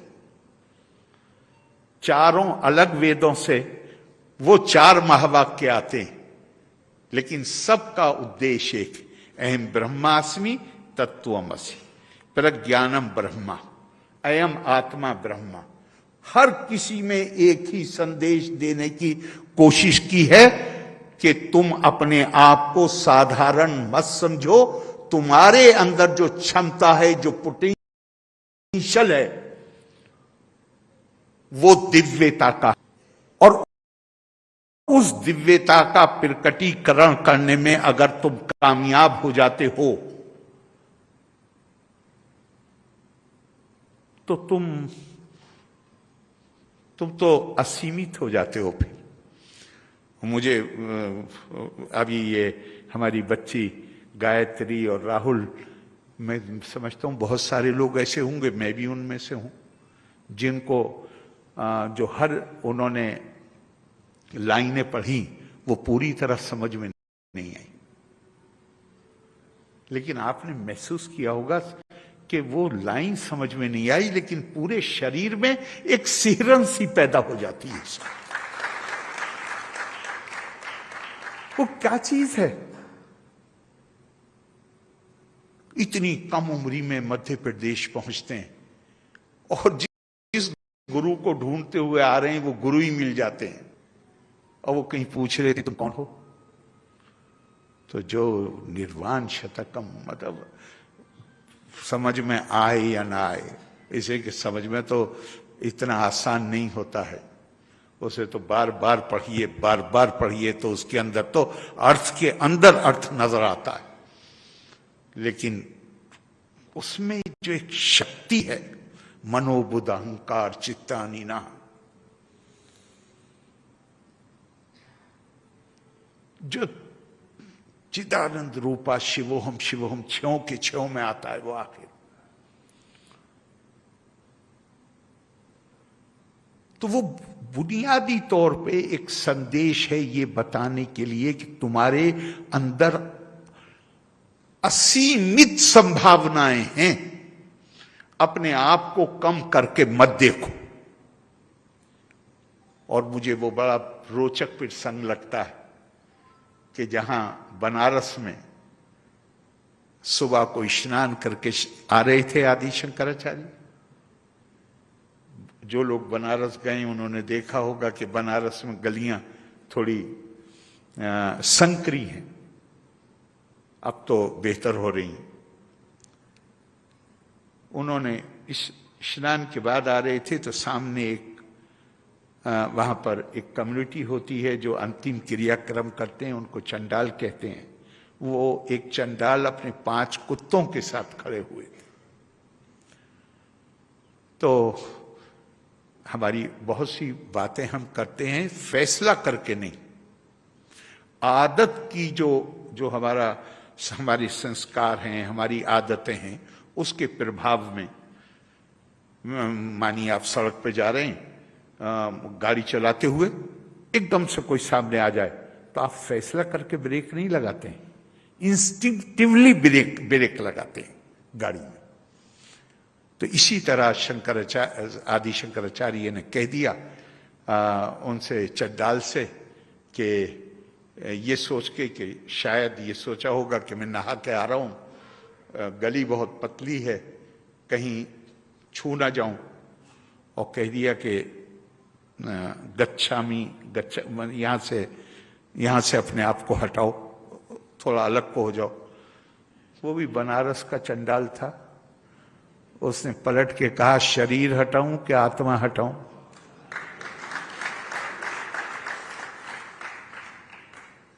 शंकराचार्य उसके पैरों में गिर गए। और मनीष पंचकम नाम की रचना क्या खूबसूरत है, बल्कि जो उसमें मुझे सबसे प्यारा 4 लाइनें लगती हैं वो आपने अपने उस पर भी छापी है। ब्रह्मे वाहा मिदम सर्वम जगत सकलम चिन्मात्र विस्तारितम सर्वम चैतद विद्याया तिर्गुणाया शेषा मया कल्पितम इत्थम यस्ये दृढ़ा मति सुक्तरे नित्या परे निर्मले चंडालोस्तु द्विजोस्तु गुरु रितेशा मनीषा मम।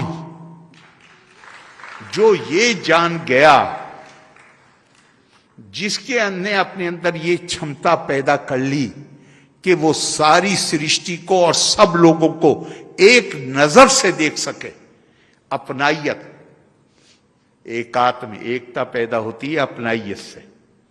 अपनाइयत का आधार हम ढूंढते हैं, हमारा परिवार है, हमारी जाति है, हमारे साथ पढ़ा हुआ है या कोई ढूंढते हैं। जगत गुरु का संदेश है कि अपनाइयत का आधार आत्मा है। हर वो जिसके अंदर आत्मा है वो हमारा अपना है। उससे जानवर और पेड़ों को भी बाहर नहीं किया जा सकता।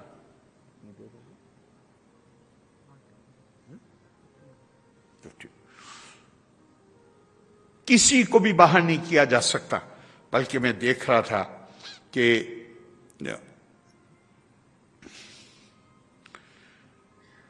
किसी ने भाष्य में, गीता भाष्य में वो खुद ही कहते हैं कि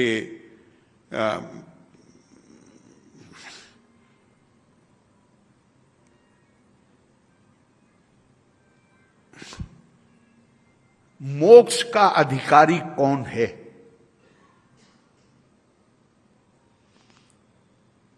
कौन इसका अधिकारी है कि उसके पास ज्ञान, वो मोक्ष प्राप्त कर सके?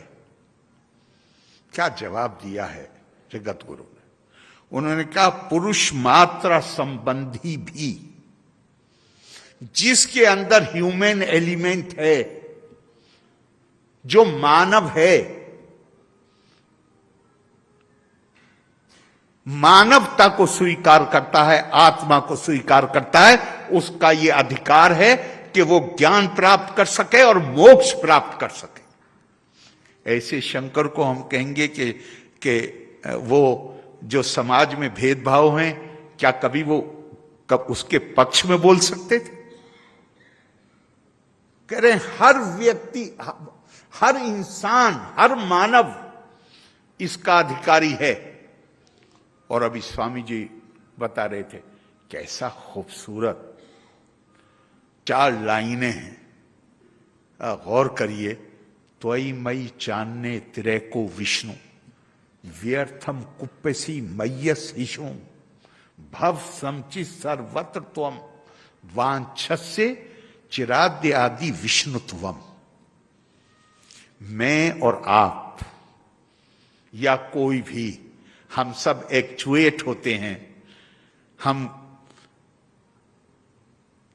अपने आप, जो कुछ भी हम कर्म करते हैं, जो सोचते हैं, जो भी हमारी गतिविधियां हैं, ये हमारी सब एक्चुएट होते हैं त्वयि मयि चान्ने त्रैको विष्णु।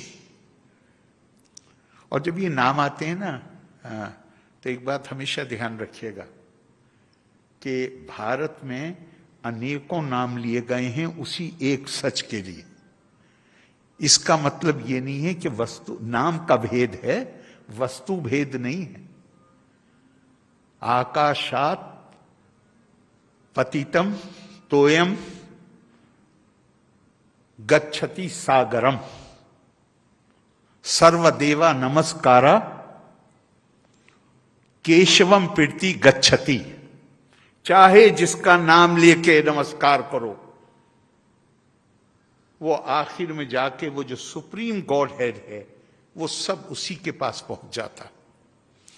तो यहां पे जो कहा गया कि हम सब आप उसी एक जो कॉस्मिक, जो लोग नहीं मानते उनके लिए मैं कहूंगा कॉस्मिक प्रोसेस, जो मानते हैं उनके लिए इटर्नल ट्रुथ, सुप्रीम ट्रुथ, हम सब उसी से ही संचालित होते हैं। जब हम सब उसी से संचालित हो रहे हैं तो जगत गुरु कह रहे हैं कि उसी से संचालित हो रहे हैं। तो आई मई चान्ने त्रय को विष्णु व्यर्थम कुप्पसी मय्यस विष्णु। फिर बिलावजे में ना तो नाराज हो किसी पर, ना उस पर कोई पीड़ा व्यक्त करो। अगर चाहते हो विष्णुत्वम को प्राप्त करना चाहते हो, अपने उस देवीय तत्व को बाहर लाना चाहते हो, तो सबको एक ही नजर से देखने की कोशिश करो। आप माननीय मुख्यमंत्री जी, आप इस संदेश को, आपने बहुत बड़ा काम हाथ में लिया है कि आप इस संदेश को संस्थाओं के माध्यम से, और बल्कि एक और इसमें और मैं जोड़ दूं,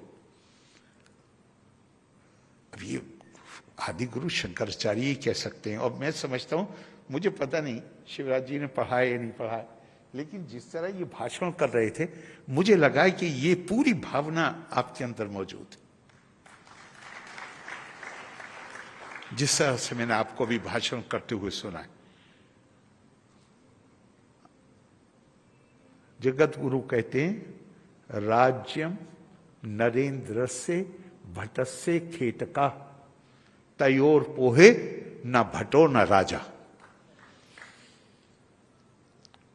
जो शासक है और जो दरवाजे पे गार्ड खड़ा हुआ है, सिर्फ उपाधि का फर्क है और यूनिफॉर्म का फर्क है।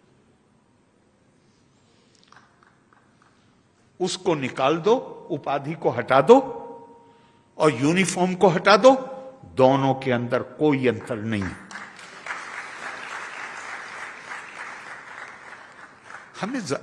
हमें जरूरत है या नहीं है कि हम इस शिक्षा को जानें? हमें जरूरत है या नहीं है कि हम इस पर के अनुसार आचरण करें? और अगर हम इस शिक्षा के अनुसार आचरण करेंगे, दुनिया की कोई ताकत है कि जो फिर हमें, जो हमारी, जिसका मैं मानता हूं अपनी हम आज नालायक हो सकते हैं, लेकिन हमारी ज्ञान परंपरा इतनी भारी है कि भारत का अधिकार है कि भारत को विश्व गुरु होना ही चाहिए। फिर क्या कोई हमें रोक सकता है? फिर कोई नहीं रोक सकता हमें। लेकिन वो कभी कैसे होगा? वो भी ऐसे होगा कि हमारे ऋषियों ने कल्पना, उनकी कल्पना क्या थी? विश्व गुरु का क्या मतलब है? आप 10वीं 11वीं सदी के, अभी यूरोप में रिनेसा नहीं शुरू हुआ, आप जो अरब इतिहासकार हैं उन्हें पढ़िए।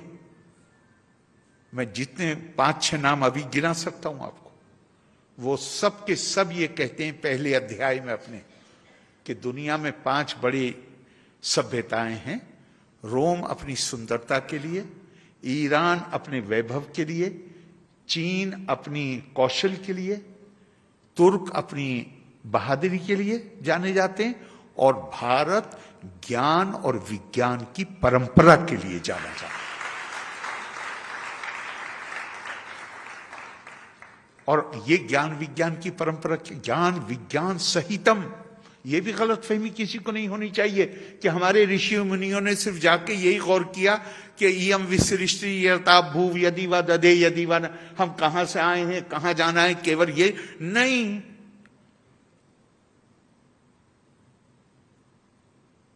एस्ट्रोलॉजी की वो किताबें, एस्ट्रोनॉमी की, मैंने गलत शब्द प्रयोग किया, जैसे सूर्य सिद्धांत, जिनकी बुनियाद पे पूरी दुनिया ने स्पेस की रिसर्च की, वो भी हमारे इन्हीं ऋषियों की लिखी हुई हैं।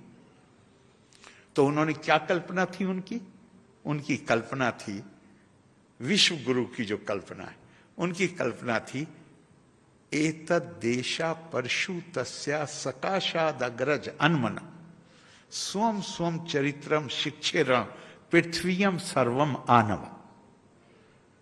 भारत की जो उन्होंने कल्पना, भारत क्या होगा, भारत ज्ञान और विज्ञान का ऐसा बड़ा केंद्र होगा, हब ऑफ नॉलेज, कि जहां विभिन्न सभ्यताओं और विभिन्न देशों के लोग भारत के बारे में नहीं, अपनी अपनी सभ्यता और संस्कृति और अपने फेथ ट्रेडिशन को पढ़ने के लिए भारत आएंगे। तो हमारे गुरु कैसे होंगे? अगर एक क्रिश्चियन यूरोप से चल के ही भारत आ रहा है क्रिश्चियनिटी पढ़ने के लिए, अगर एक अरब दुनिया से आ रहा है इस्लाम पढ़ने के लिए, तो हमारे गुरु कैसे होंगे? ये कल्पना हमारे ऋषियों ने की थी और ये हमारी असल धरोहर है। बाकी चीजें तो स्वामी विवेकानंद ने कहा, India has only 2 national ideals, renunciation, service, intensify her in these 2 channels, the rest will take care of itself. लेकिन अगर हम उनसे पहले के अपने ऋषियों को पढ़ें तो वहां पता चलता है कि वो ये कहते हैं कि भारत का जो जीनियस है, जो विशेषता है, वो है ज्ञान और विज्ञान। इसमें पारंगत हो जाओ, बाकी चीजें खुद ब खुद ठीक हो जाएंगी। और आपने इस मामले में बहुत ही सकारात्मक पहल दी है।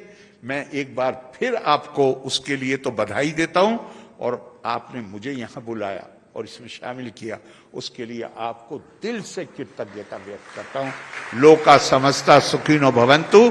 जय हिंद, जय भारत।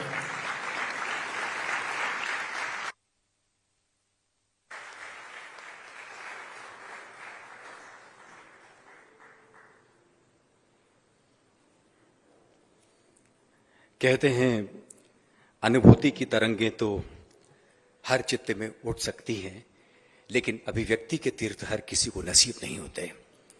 लेकिन अभिव्यक्ति की जो त्वरा थी, जो प्रगल्भ वाक चेतना, जो विचार प्रवणता हमने आदरणीय श्री खान साहब के वाणी से मुखरित होते हुए देखी, सुनी, निश्चित रूप से हम कह सकते हैं कि अपने संकल्पों से जो अंधकार धोते हैं, मिट्टी के लघु काया वाले ऐसे ही होते हैं।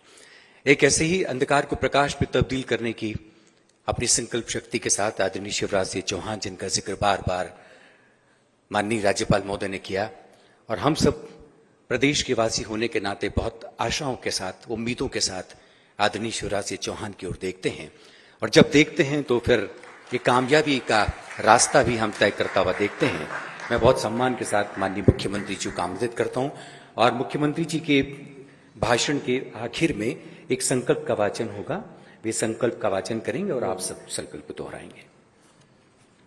अभी जिनको हम सुन रहे थे, ऐसा लग रहा था कोई पुरातन ऋषि बोल रहा है।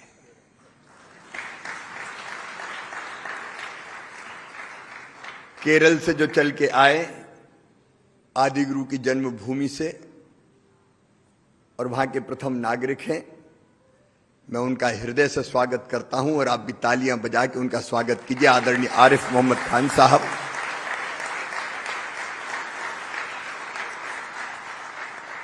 आत्मनो मोक्षार्थ जगत हिताय च, आत्मा का मोक्ष और जगत का हित जिनके जीवन का लक्ष्य है। और आज अपने भावों को मैं प्रकट करता हूं। वो मेरे गुरु भी है, लेकिन वो मेरे मित्र भी है, और वो इस पथ पे साथ चलने वाले ऐसे सहयोगी जो हमेशा ताकत और संबल प्रदान करते हैं। परम श्रद्धेय स्वामी परमात्मानंद सरस्वती जी, मैं उनको प्रणाम करता हूं। आप भी तालियां बजा के उनका स्वागत कीजिए, अभिनंदन कीजिए। हम सबके सौभाग्य से यहां उपस्थित स्वामी प्रणवानंद सरस्वती जी, स्वामी वेद तत्वानंद जी, अंबिका दत्त जी, शिवशेखर जी, इस कुशाभाऊ ठाकरे सभागार में उपस्थित विद्वजन और विद्वजन में हमारे छोटे छोटे बालक बालिकाएं भी शामिल हैं। आप सबको प्रणाम। लंबी बात का औचित्य नहीं है। एकात्म का मूल क्या है? एक ही चेतना समस्त जड़ एवं चेतन में अनुस्यूत है। एक ही चेतना। आदि गुरु ने यही कहा, उनके जीवन चरित्र को हम सब जानते हैं, विस्तार से आज प्रकाश डालने की आवश्यकता नहीं है, लेकिन एक ही चेतना हम सब में है। स्वामी जी महाराज कह रहे थे, सिया राम मैं सब जग जानी, करहूं प्रणाम जोर जोग पानी। सब में ही तो वो है। सृष्टि के कण कण में भगवान विराजमान है। हर एक आत्मा परमात्मा का अंश है। हर एक घट में बस वो ही समाया हुआ है, तो कौन दूसरा? ईश्वर अंश जीव अविनाशी। ये हम जितने हैं मनुष्य, एक ही चेतना की अभिव्यक्तियां हैं। और केवल मनुष्य मात्र नहीं, आपने सही फरमाया,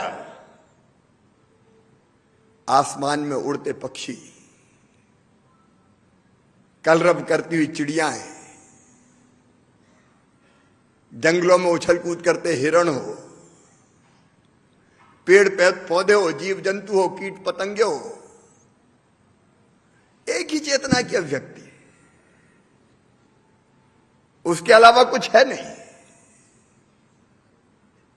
और इसलिए शायद हमारे ऋषियों ने आज नहीं हजारों साल पहले कहा, अयम निजम परावेत्ति गणना लघु चेतसाम उदार चरिता नाम तू वसुदैव कुटुंबकम। ये मेरा है, ये तेरा है, ये सोच छोटे दिल वालों का है। जो विशाल हृदय के होते हैं वो तो कहते हैं सारी दुनिया ही एक परिवार है।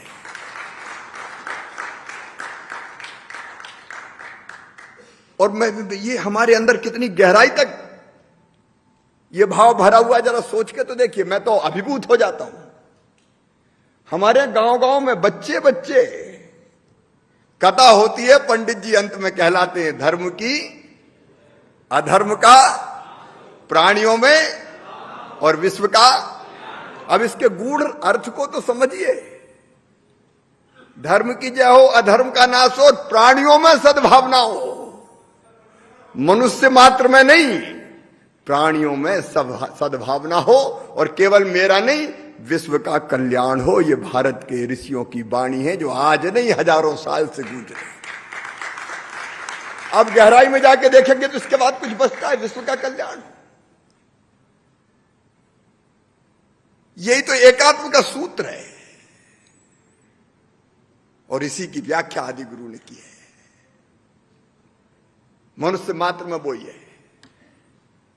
और आपने बहुत अच्छा फरमाया। अलग अलग लोग अलग अलग ढंग से सोचते हैं। स्वामी विवेकानंद जी ने भी शिकागो में जाके यही तो कहा था, चल रहे हो अलग अलग रास्तों पे, लेकिन अंततः पहुंचोगे वहीं। एकम सद विप्रा बहुधा वदंती। देखो अद्भुत है ये भारत। एक चीज किसी पर नहीं लादी गई। किसी ने कहा कि मैं साकार को मानता हूं, भगवान की मूर्ति की आरती करता हूं, पूजा करता हूं, क्या आनंद है। स्वामी रामकृष्ण परमहंस क्या, मैया खा, तुझे खानी पड़ेगा। 3 दिन हो गए तो कहते हैं खड़ग हाथ में जो मां के थे लेके अपने प्राण देने को तत्पर हुए, तो मां ने हाथ पकड़ लिया, प्रकट हो गई। साकार को मानते हैं। कोई कन्हैया को पूजो, कोई राम को पूजो, कोई शिव की भक्ति करो, कोई महिषासुर मर्दनी की पूजा करो, कोई गणेश जी की पूजा करो। लेकिन कई लोग इस धरती पे ऐसे हुए, उन्होंने कहा अरे भगवान एक मूर्ति में कैसे आ सकता है, वो तो सृष्टि के कण कण में है। हम नहीं मानते कि वो एक मूर्ति में आ सकता है, तो मत मानो। हम निराकार को मानते, बोले तुम भी सही हो, उसमें क्या दिक्कत है। साकार को मानो, सही हो। निराकार को मानो, सही हो। लेकिन फिर चारवाक जैसे महर्षि भी आए हमारे यहां, जिनने कहा हम तो किसी को नहीं मानते, यावत जीवेत सुखम जीवेत ऋणम कृत्वा घृतम पीवेत भस्मीभूतस्व देहस्व पुनर्जन्म कुतो। उन्हें कहा जब तक जियो सुख से जियो, उधार लेके भी घी पियो, ये शरीर तो माटी में मिलने वाला है, कहां पुनर्जन्म होता है। ईसा की तरह सूली पे नहीं लटकाया, उन्हें भी कहा वाह क्या दर्शन दिया है, ये भी महर्षि हैं।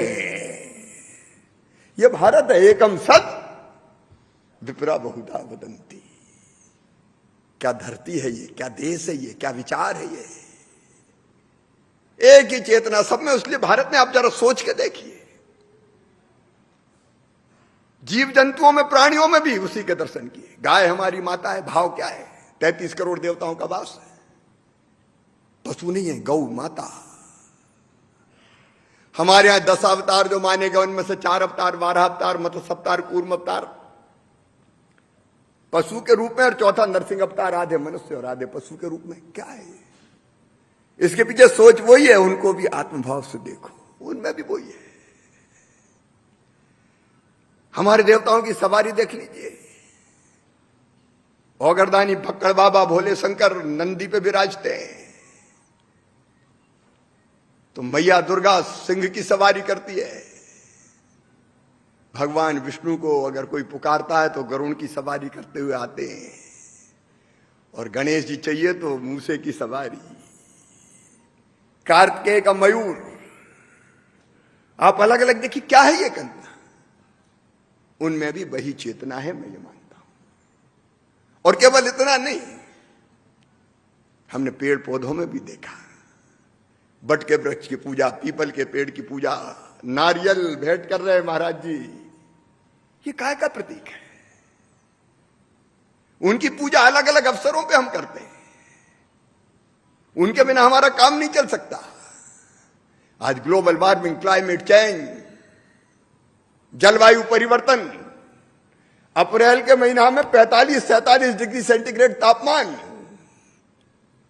ये क्यों हो रहा है? क्योंकि तुमने उनको अपना नहीं माना, उनके ही विनाश कर दिया। उन पेड़ों में भी तो वही है।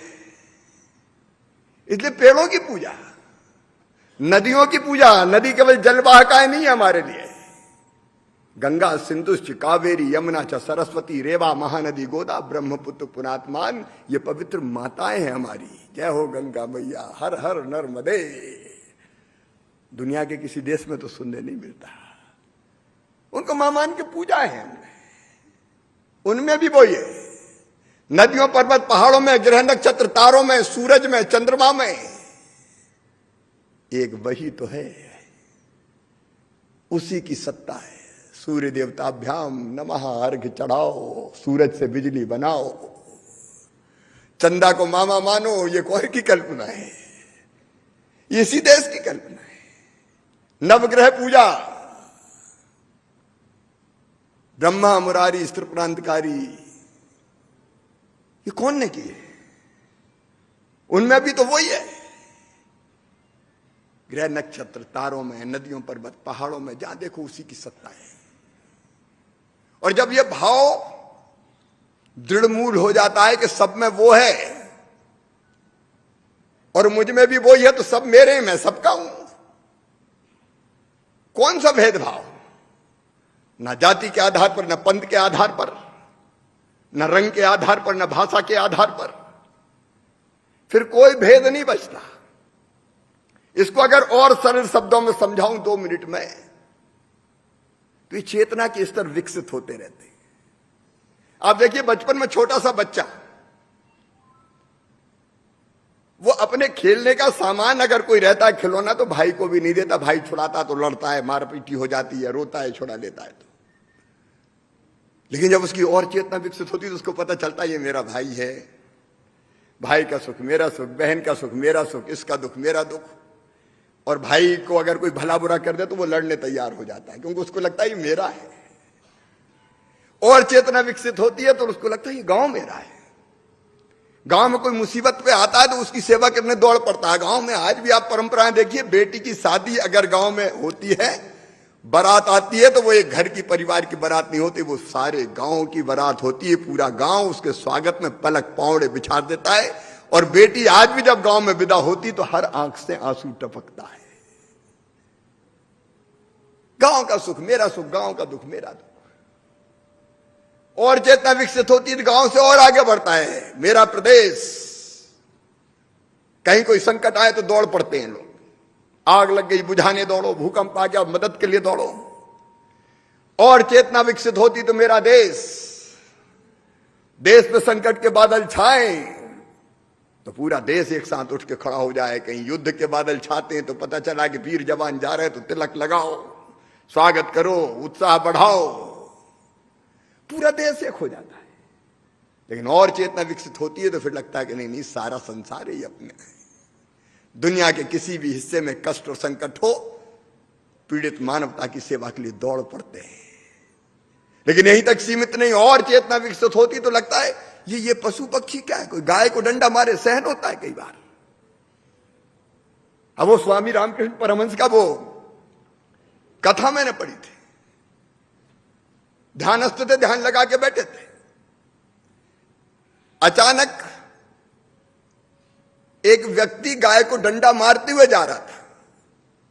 तंद्रा भंग हो गई, ध्यान टूट गया, देखा गाय की पीठ पे डंडा पड़ रहा है। गाय की पीठ पे डंडा पड़ा है तो चिल्लाए रामकृष्ण परमहंस, दुष्ट मत मार मुझे, दुष्ट मत मार मुझे।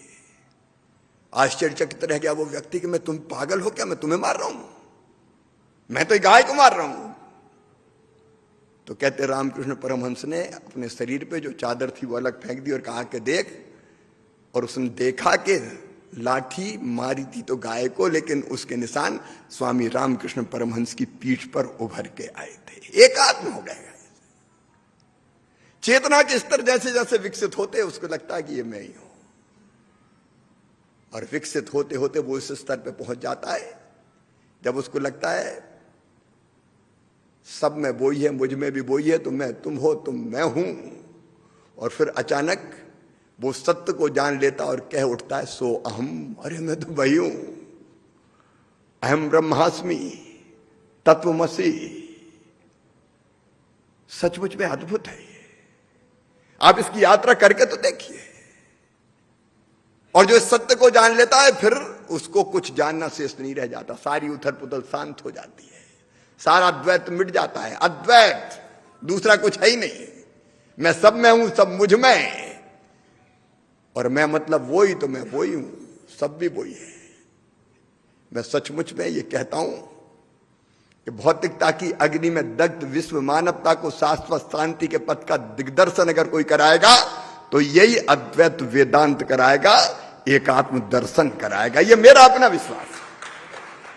आज नहीं तो कल ये होना ही है। आदि गुरु यही रास्ता तो हमें दिखा के गए, और इसलिए विनम्र प्रयास है सांस्कृतिक एकता न्यास अद्वैत वेदांत संस्थान। कई को लगता होगा कि मुख्यमंत्री पागल हो गया कि जब देखो तब साधु संतों के साथ बैठ के सांस्कृतिक एकता न्यास। हमने एक आत्म यात्रा उस समय निकाली स्वामी जी, गांव के गांव उमड़ पड़े थे, गांव गांव की मिट्टी कलश में भर भर के लोग लेके आए। ये आदि गुरु की प्रतिमा लगेगी, हमारे गांव की मिट्टी लेके जाओ। वो कलश भरे अभी रखे हुए हैं। बीच में साल सवा साल का कालखंड आया तो मैं कोई आलोचना प्रत्यालोचना की बात नहीं कर रहा। मैंने तब भी बहुत प्रयास किया, उनसे कहा उस सरकार से कि सब कुछ रोक देना, इस प्रोजेक्ट को मत रोकना, ये सरकारों के आने जाने के साथ समाप्त नहीं है। और अब वो शुभ दिन आए हैं कि उस प्रोजेक्ट पर तेजी से काम प्रारंभ हुआ है।